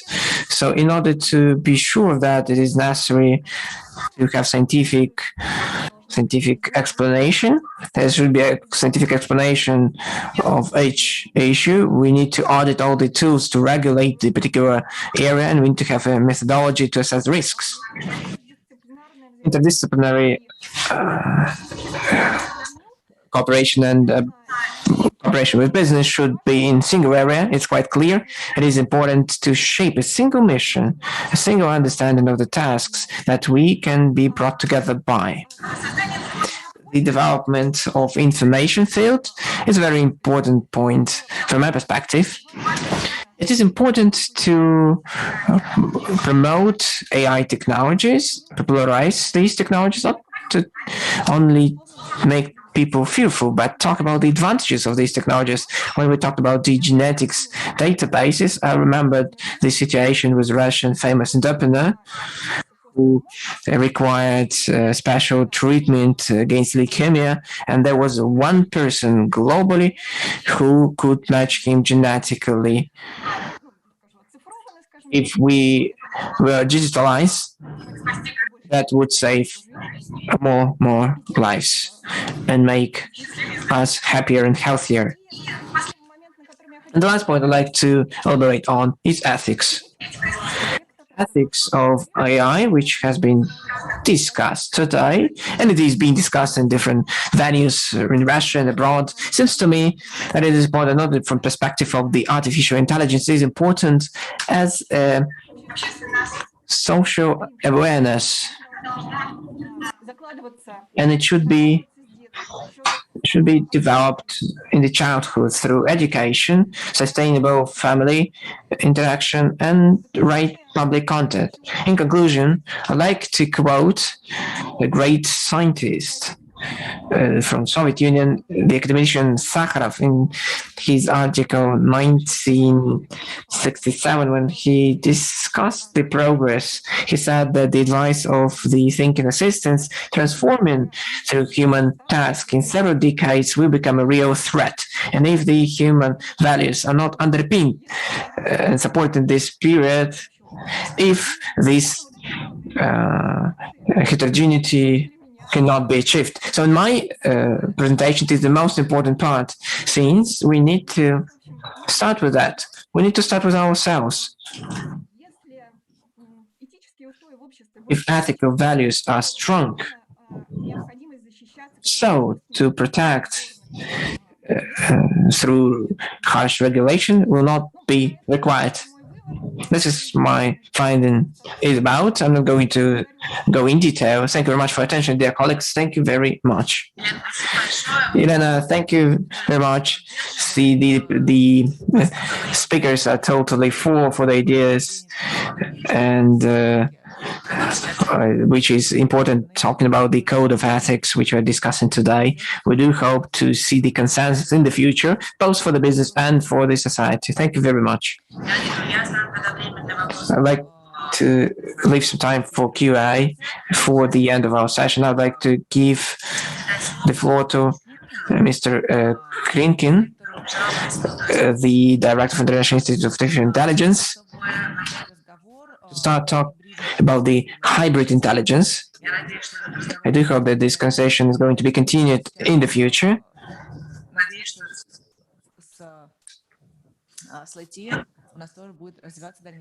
And I hope to see this interaction. So follow your timing, please.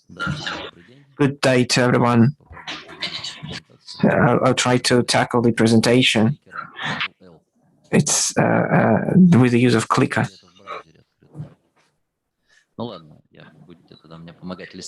So will help me scrolling down. I'll say a couple of words. My background. I'm the director of the International Institute of Artificial Intelligence, Cybersecurity Communications in the name of A.S. Popov. St. Petersburg Electrotechnical University, Boston Global Forum, including a number of universities in Massachusetts, MIT, Harvard, so on and so forth.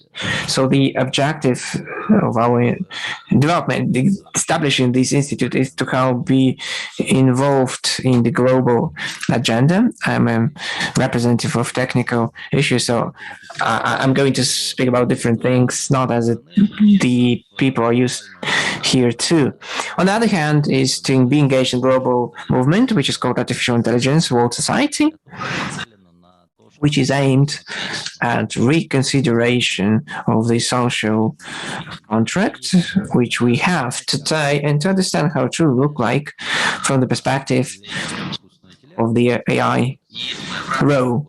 So within our research, we look into solving such an issue as a hybrid intelligence, which I'm going to talk about, in which everyone talked about different problems, and I'm going to demonstrate one of the possible areas to solve these problems. I have another slide. I'll start with a recent review. I'm not going to elaborate on that. We have a number of reviews on the impact of AI on social sphere. I have next slide, please. So based on this review, we can find those technological problems which are difficult to cope with, which are difficult to overcome technologically. Firstly, when creating artificial intelligence systems, and now there is a shift among the systems to machine learning, and it is not the whole set of AI. In these systems, it is important to see regional differences. When we're talking about ethics or things like that, the behavior which is acceptable in Europe, data set relevant to Europe, are not in line with those in Asia. So technological comparison of different level playing fields is impossible. And technological system just follows the suit. They do not answer the question how it should be. It is impossible to be coded. So they just follow the suit of people. Second important point. Development of AI, as any other technologies, leads to a bigger distance between those who have technologies and those who use these technologies is becoming bigger. Divide is becoming bigger. If you look at the global map, we can see the following thing. As of today, there are different efforts to unify AI technologies. The countries are fighting for the leadership since they are going to dominate And the dominance is going to be on the part of those who are producers, but not the consumers. And the third conclusion is that we need to start our action today, not to be late. There are different risks, different groups of scientists, different companies. I'm not going to elaborate on them. It's a good picture from PricewaterhouseCoopers. There are answers to these risks. There are frameworks. Microsoft talked about it today.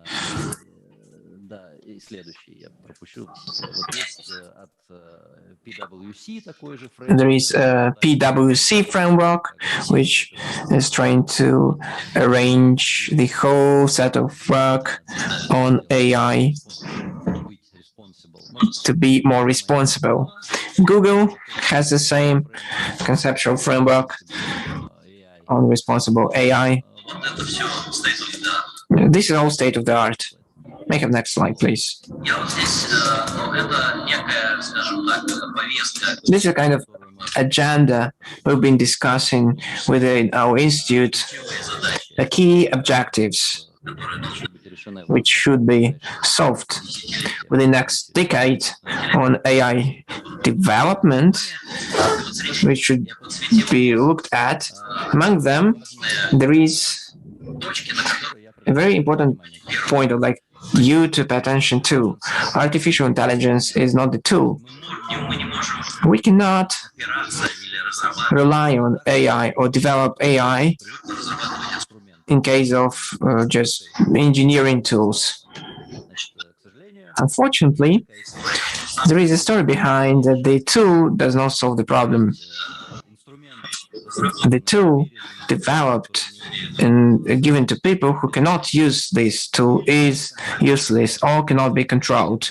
So this is the reason for all the problems which we've been discussing. The paradigm of AI development doesn't work in such case. Since it is not a tool connected with our consciousness, it should have kind of interoperability. So the action performed by a person and action performed by a human and AI should be interoperable. And the transfer of knowledge or transfer of action should be made through a particular tool and should be in case at all.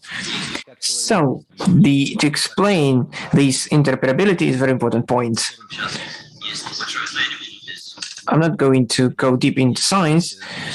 There are papers with mathematical foundation in this field. So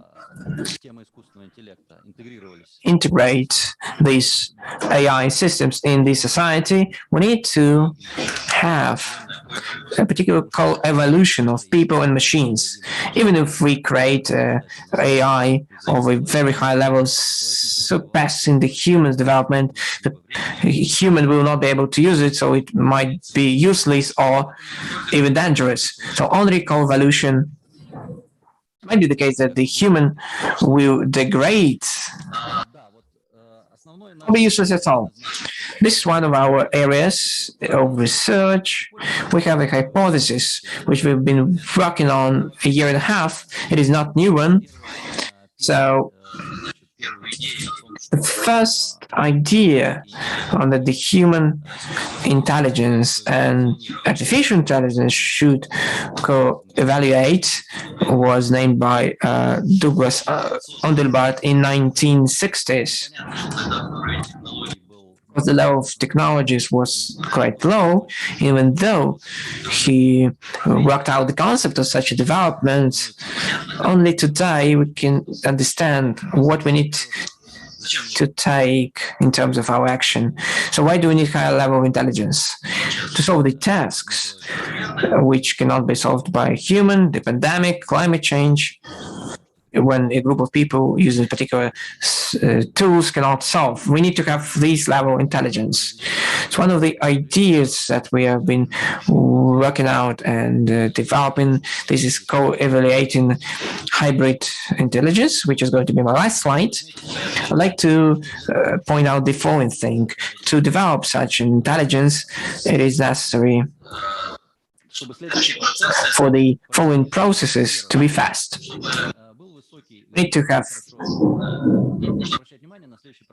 We need to look at the following processes. We need to have a formalized cognitive function. That's what we are doing together with the physiologists and cognitive scientists to create special tools of primitive action while thinking. We need to have a special tool and technology of transfer experience from human to AI and backward. And it can be automated if we have this interoperability.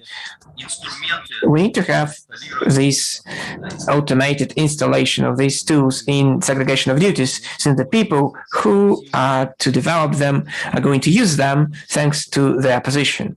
I have my last slide. A simple example from the systematic Medicare of yesterday. He'll find cures for diseases, and the Medicare of tomorrow prevents these diseases. In order to implement that, we need to look into the complex of human parameters and the environment of all this within the human lifetime. There are several steps to take. Step number one, a person has a tool, for example, an X-ray machine. So what can be done to take a scan, for example? This is just application. Next step, if we humans develop a data set based on these scans, can train the machine to identify anomalies. The next step, if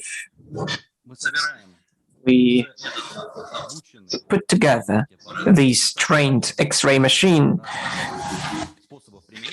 in different application areas, because different physicians use different machines, we bring together user experience, which can be classified and where we can single out particular action which are not implemented by a person. This is the next step. So in this way, transferring the experience from the tools to the real and artificial environment, we can create this evolution of the intelligence. That would be my final point.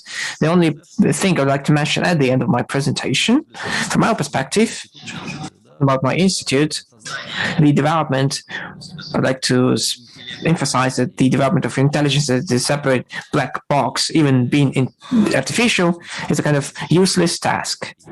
Makes no sense, and we insist on co-evaluation and hybrid intelligence. Спасибо большое. Я думаю, что это, наверное, даже повод для какого-то отдельного разговора. Well, thank you. This is a provocative statement that makes us exact our imagination on what is possible and what is not. Я бы хотела передать слово Екатерине Георгиевне Потаповой. Потапова Екатерина Георгиевна has the floor.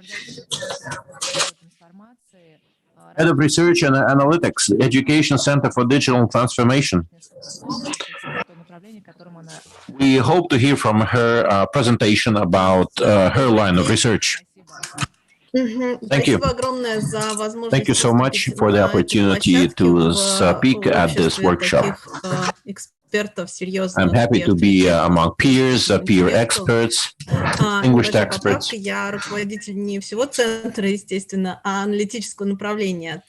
am not representing the entire center. I represent only one analytical dimension of it.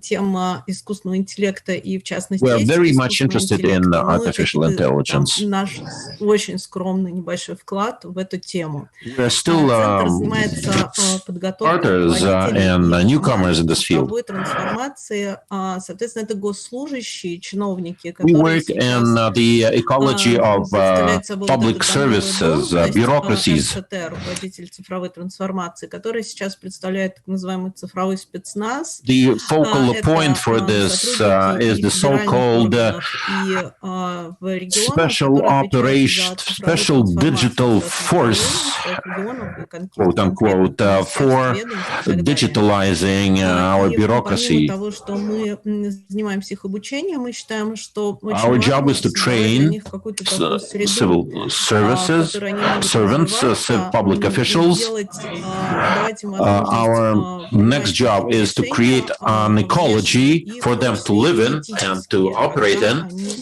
они занимаются реализацией каких-либо масштабных программ, Especially when they're involved in very complex nationwide projects. Их работа становится тем более ответственной, чем больше The rank of their responsibility involved, the degree of responsibility involved is enormous, much more than a simple sum of individuals involved. Значительный интерес к теме искусственного интеллекта, к теме этики, но не так много компетенций. И в связи с этим, however interesting the subject is, there are very few competencies that artificial intelligence in civil service can be applied to. Still, we try to find our way to navigate these waters. Это масштабные истории про госдоки, про перевод всех услуг государственных в онлайн. Things like digital transformation in public access to government services, banks, civil society, the rights of individuals. Well, actually, quite a few subject matters.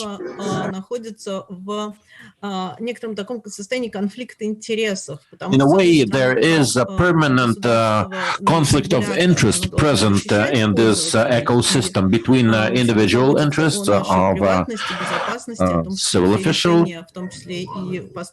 and security. We have to explore all the ethical ground that we can cover, and there's a lot of it. This relates to data collection, access to data, user regimens. Отдавали себе отчет в том, в общем-то, какая степень ответственности на них лежит. Every participant should be well aware of his or her responsibilities when participating in this environment. Они должны быть для принятия таких решений. В связи с этим мы считаем, что вот эта вот роль какого-то такого вот чиновника и айтишника. We believe that the difference between the mentality of an IT mind and bureaucratic mind is enormous. Hence is the issue of adjustments.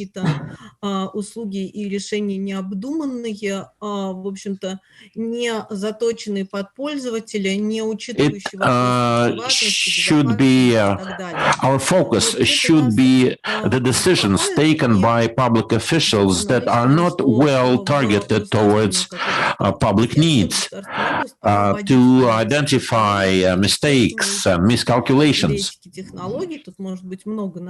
This, all of it is pretty much ethically driven issue. С некоторой регулярностью планируем выпускать аналитические отчеты и We plan to issue the outcomes of our research on a regular basis. Стартуем сейчас работу как раз над тоже неким фреймворком для государственных служащих. We also are working out a sort of ethical framework for public officials. Там то, что связано с вопросом инклюзии, доступности и так далее. This framework will relate to issues of access, inclusivity, protection, security. Госслужащих. Также мы продвигаем идею постепенно создания каких-либо подразделений или хотя бы должностей, связанных с этикой технологий. We also promote establishing administrative units that will be dedicated to protecting morality and integrity. Let's call them, for practical purpose, digital integrity units. В самом начале 2020 года, еще до пандемии, и, в общем, могу сказать, что в госсекторе мы были одними из первых. We were the first in the public sector to advocate this idea and to offer practical solutions. The initial results tell us that the interest toward integrity issues are bound to grow. Докладом на эту тему, где мы пытаемся предложить уже... We're now drafting the second analytical report precisely on this subject matter. We try to explore in depth the issues of integrity. О которых, например, сегодня говорили коллеги, в частности, из Microsoft. Just about every speaker today raised an integrity issue. Именно в российском госсекторе. Соответственно, сейчас у нас уже активная стадия написания этого документа. The public sector in Russia is very eager to promote integrity among its ranks. Therefore, we have a huge challenge ahead of us. We would like to welcome you all or individually at our scientific publications. Thank you so much. Well, thank you for your contribution. I hope your call will be heeded too, and our experts will contribute to your research. Indeed, integrity in the public sector is extremely important. There's a huge number of projects and proposals. Andrei Gennadievich Ignatiev will continue to discuss the issue of integrity. He's one of the organizers and initiators of this roundtable. He will discuss integrity issues related to artificial intelligence. Well, we can see you, we can hear you.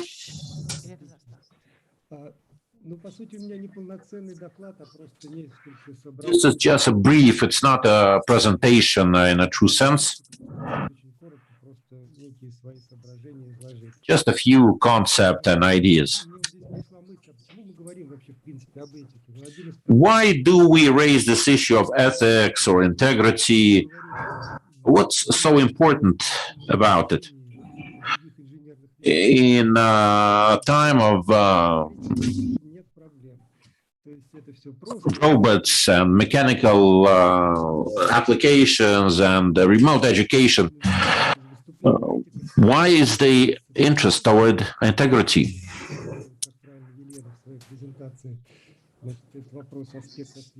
The challenge is to match human behavior, a biological machine, with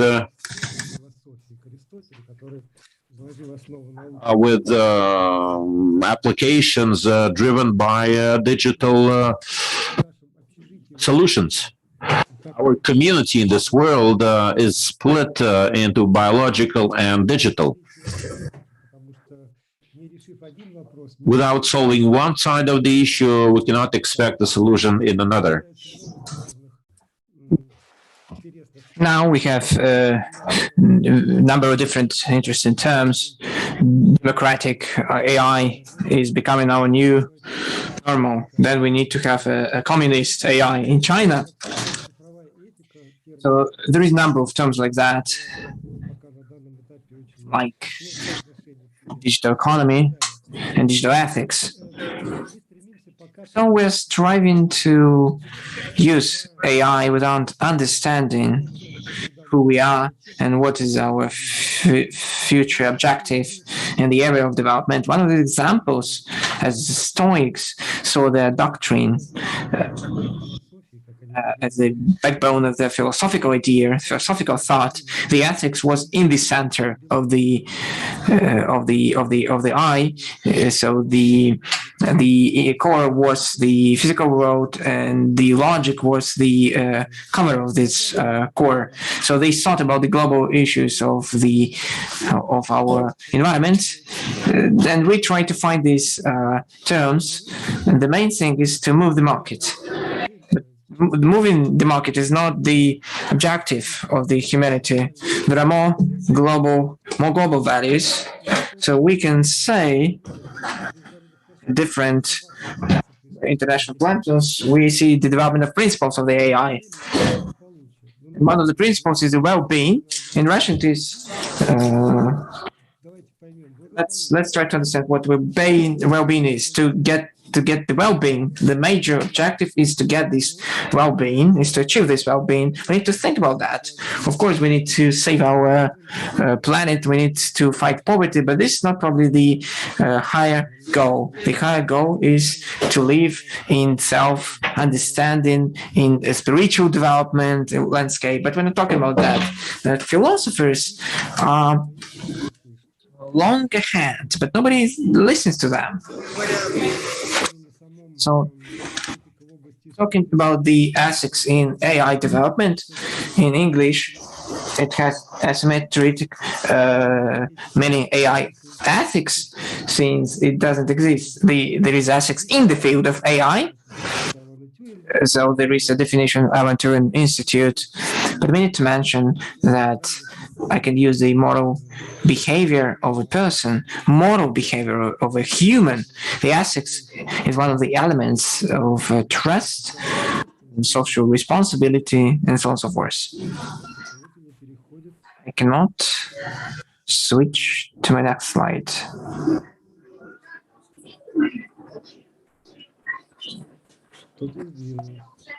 Something is wrong. Да, значит, переходя вот к пониманию этики в сегодняшние дни, значит, в принципе, можно, наверное, говорить о том, we can say, but the interconnection of these elements is so sophisticated. The only notion of justice is a separate issue we need to look into. It's always different. For example, we can look at the code of human behavior while developing these AI systems. Though this schema is not perfect and should be improved. In brief, given my ideas on what should be done, without going into detail, I like Kirill's statement about Medicare. If the artificial intelligence reaches the level when it is not going to cure but prevent the diseases, so we can say that in education, it will teach in the most efficient way to put all this knowledge in neural network of a human. So the student comes to an AI and then asks this machine to get some particular set of information. We need to speak about terminology and terms. On different platforms, we speak about different terms. Everyone speaks about his or her own things, and we don't send each other. We need to have a classification of systems on what Marco has said, and this is very interesting work. Of course, it is correlated to anthology, which Mr. Lepsky has mentioned. This very important issue, which should have classification in different industries. To develop the tools of measurement, as without measuring, we can only speak in abstract forms on those ethical solutions which the system takes before we get to a single understanding of measures and indicators, gauges. We won't move even further. Let's guess that ethics can boil down to such components as the ethics for a human, which consists of agreeing on the questions connected with values and principles, and the code of behavior applying to particular cases, and the development of those metrics for particular systems in AI, which would allow to get statistics and to move forward. But these are the problems associated with standardization and technical specifications. So this is the second block is connected with security and safety, with the legal framework, which is more clear story. We need to find the rational approach between the universal approach and the industry. Of course, there are some industries where we can use universal norms, but in most cases, these norms should relate to particular systems in particular area to solve particular tasks. This is a picture which allows us to see one of the proposed ways to make the black box a little bit less black. And I always add this picture. Now it looks like that. On one of the days, it may change drastically and become absolutely different. So, but you can see this ball on the left and the right. So this is the ethics at the design stage. Design stage issues associated with human behavior to shape principles of work with the system should be at the design stage. That's all. I'm not going to take much of your time. Thank you very much for attending this workshop. Very interesting workshop. We expected a general discussion, but we don't have much time left. Andrei Gennadievich, thank you very much. I'd like to give the floor to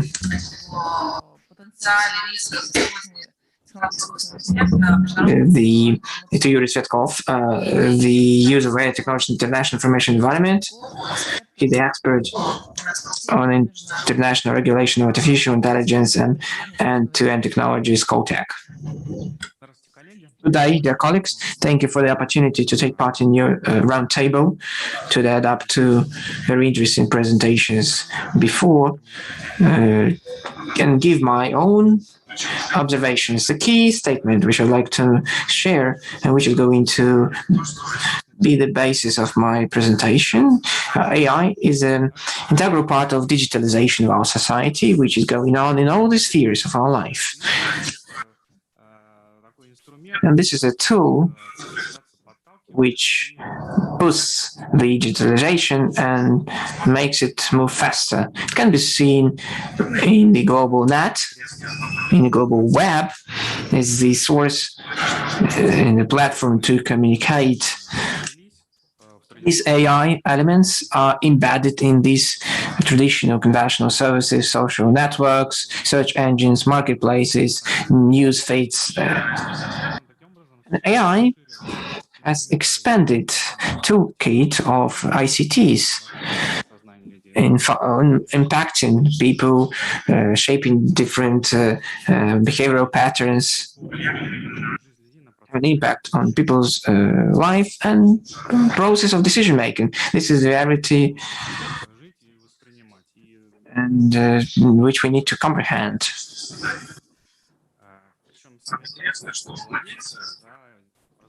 The developers of these digital services bet these global trends and shape these global trends, which are going to have impact on this social development. Recently, I have seen a very interesting article. Then I followed the link and I saw that in November 2020, American Science Academy published research of American scientists on the opportunities of AI to manipulate human mindset and to force a human make some decisions.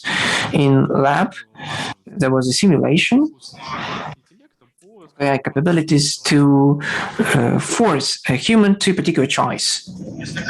In brief, the AI works following the principle. It singles out the weak points in thinking process, for impact on which can force the person to a particular choice.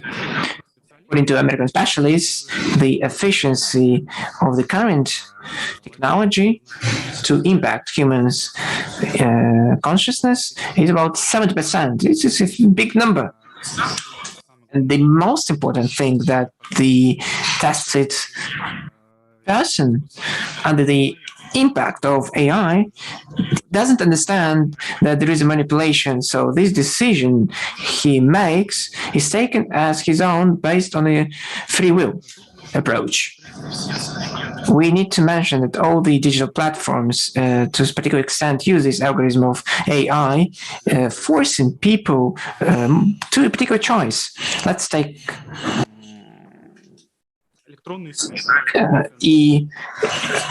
mass media or news feed aggregators as an example. They use particular filters to aggregate the information. They use smart censorship for the interest of corporate policy and for the transparency of that. From that, AI uses the data, the behavioral patterns for targeted advertisements and provision of these services and technologies to the end consumer. The most important thing that these elements are self-learning. The more information they have on their consumers, the better they learn to impact the behavior and choice among the users. So the information which we put in our social profiles while registering in social networks and different platforms, we just don't understand that this is information which is used to more effectively impact our choice in order to improve our quality, to have proactive approach in service provision. On the other hand, it has another side of the coin as a two-way street. It forces us to a particular algorithm of action to acquire a particular set of information without understanding that we follow this information and we can find ourselves on the track which the artificial intelligence forces us to. So they try to shape our preferences on this track. So what else? What else is important to mention? Today, AI on international information environment is kind of a tool to geopolitically influence other countries, not to impact people, not to urge people to buy something or to choose something, but to impose kind of geopolitical agenda. Before recently, the favorite network Twitter, beloved by Trump, before he was blocked on the Twitter, it selected the most interesting posts in Twitter based on the previous activity of this user, and used the function of censorship, being moderator. And it deleted or edited so-called trustworthy content. And the major objective was to find fake news and not to take information from so-called questionable sources. It can be used in search engines. The most famous one, Alphabet Corporation search engine, which owns Google. AI comprehends very sophisticated search engine information optimizes information feed on the request.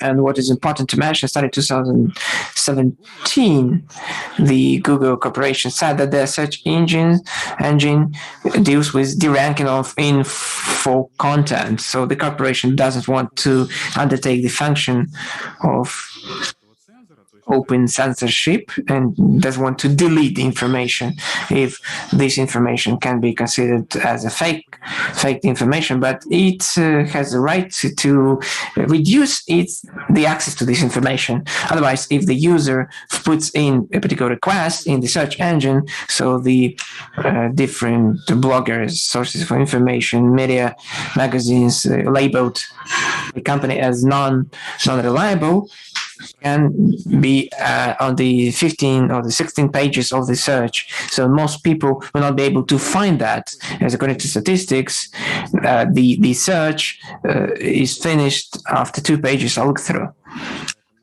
On the one hand, it is a right to the access to the alternative information is capped, but the opportunities for such alternative information reduces thanks to algorithm use based on AI. So the Google Corporation and all multinational companies which have their social platforms in online environment kind of fragment in different segments where they have their particular impact, they have their audience. And this is a very, very dangerous point, since today in our workshop, and the experts keep on saying that there is a time when we need to agree on something. The technologies are so far ahead that the lack of set of rules or consensus decisions to regulate AI-based technologies is a vital thing. We have a car, we have a road, but there is not set of traffic rules. And so they should be of universal nature. However, there is a vacuum of legal framework, a vacuum of regulation, the lack of documents, which will determine the rules, the level playing field, and the use of AI in information field is a kind of open opportunity, is a kind of a gray zone for the biggest multinationals, which develop and integrate these technologies in digital environment to expand their activity without any barriers in place. По итогам 2020 года, это статистика. Latest figures for Germany for 2020 tell us that the total capitalization of majors like Alibaba totals to $6.5 trillion. It's 3 times more than the total GDP of Russia for 2020. They occupy 7 out of 10 positions in the top ratings among these companies. They are engaged in infrastructure, services, solutions. Так что эти компании, пользуясь, вот как я уже сказал, элементом такого правового регулирования. These companies are using the legal vacuum to advance their technologies and consolidate their positions in the market and across the world, especially in the countries of the third world and the fourth world. Some 10 years ago, the accessibility of internet in those countries was close to zero, in some to 15%. Today, we have almost total internetization of major cities, the population. Artificial intelligence is the driver of globalization. We have to face it. I don't think we have to resist it. 3 to 5 years hence, the landscape will be completely changed by the advance of AI.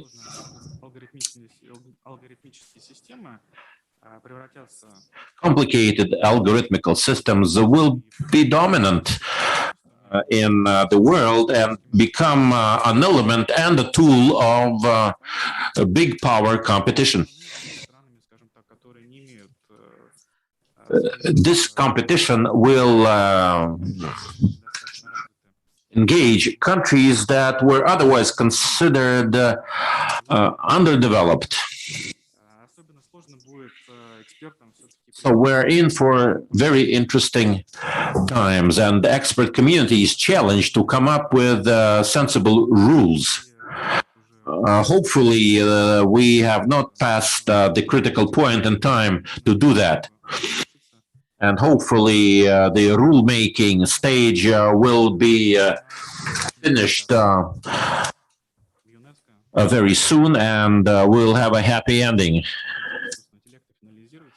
And one stepping stone is integrity challenge. Thank you. Well, of course, this is a good subject matter for a workshop in its own right.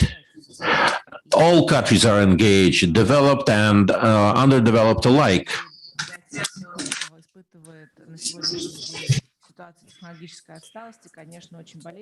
Even countries that are technologically disadvantaged, they are pretty keen on acquiring these technologies, and they hope to use them to make a quantum leap. Now I would like to return to the aspects that we treated with Andrei Vladimirovich. Daria Sharova has the floor. Deputy Head of the Department of Innovative Technologies of the Moscow Center for Diagnostic and Telemedicine.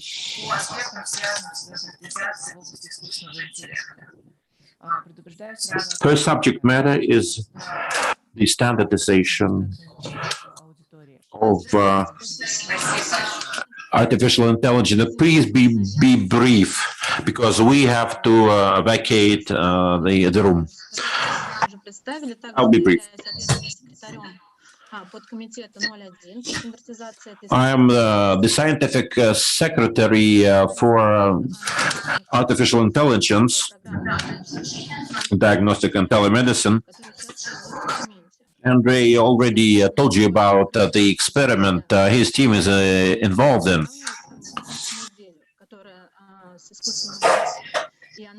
Any medical treatment is considered as a medical service or a medical artifact, especially when it comes to software based on artificial intelligence. The pricing is strictly controlled by the government.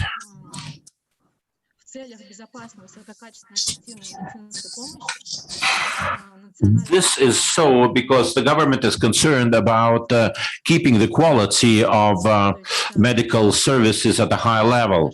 For these purposes, the government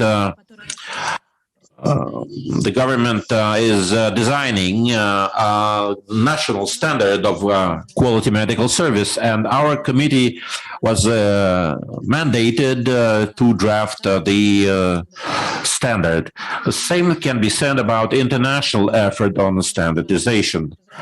Standard has already approved several standards. I think we have some 40 national standards. This includes standards of remote monitoring, big data management, analytical work, educational platforms, and many others. Every new standard that we draft requires a basis of certain amount of data. The process consists of licensing, approval, and market access decisions. 7 national standards have passed this procedure and will be applied full force on the national territory. Russia has initiated the international standardization. We have proposed drafting an international standard, a standard on clinical tests based on tools using artificial intelligence. Our initiative received support from major users and producers, Germany, Canada, the United States, and France. So now we have an international project, so we are leading this project.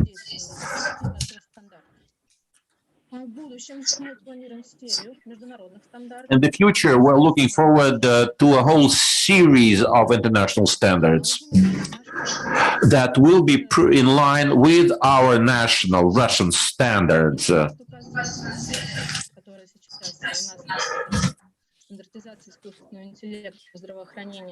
The objectives are pretty clear. This is to ensure clear-cut application of these standards in given conditions. This includes strict requirements for databases, technical support, monitoring of technical support. We are open to your inputs.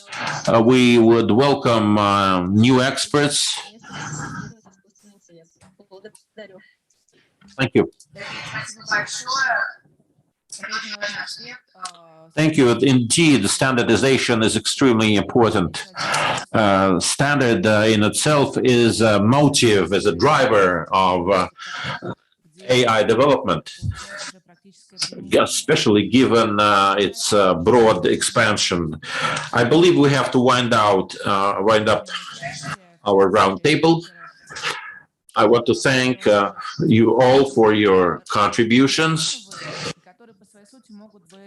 The subjects were very diverse, and each one of them could be a subject matter for a separate workshop. I want to thank our interpreters who helped us in communicating, and of course the technical staff. Special thanks to our attendees, the students of the second grade. Linia Tord has the floor. ADV counselor. Thank you, Anna Vladimirovna. I would like to thank you all and the organizers in particular on behalf of the IDV company.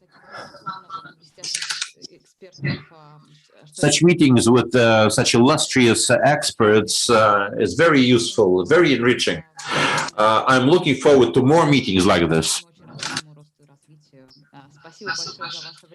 Again, thank you for your time and your effort. Thank you. The meeting stands adjourned. Looking forward to meeting you again.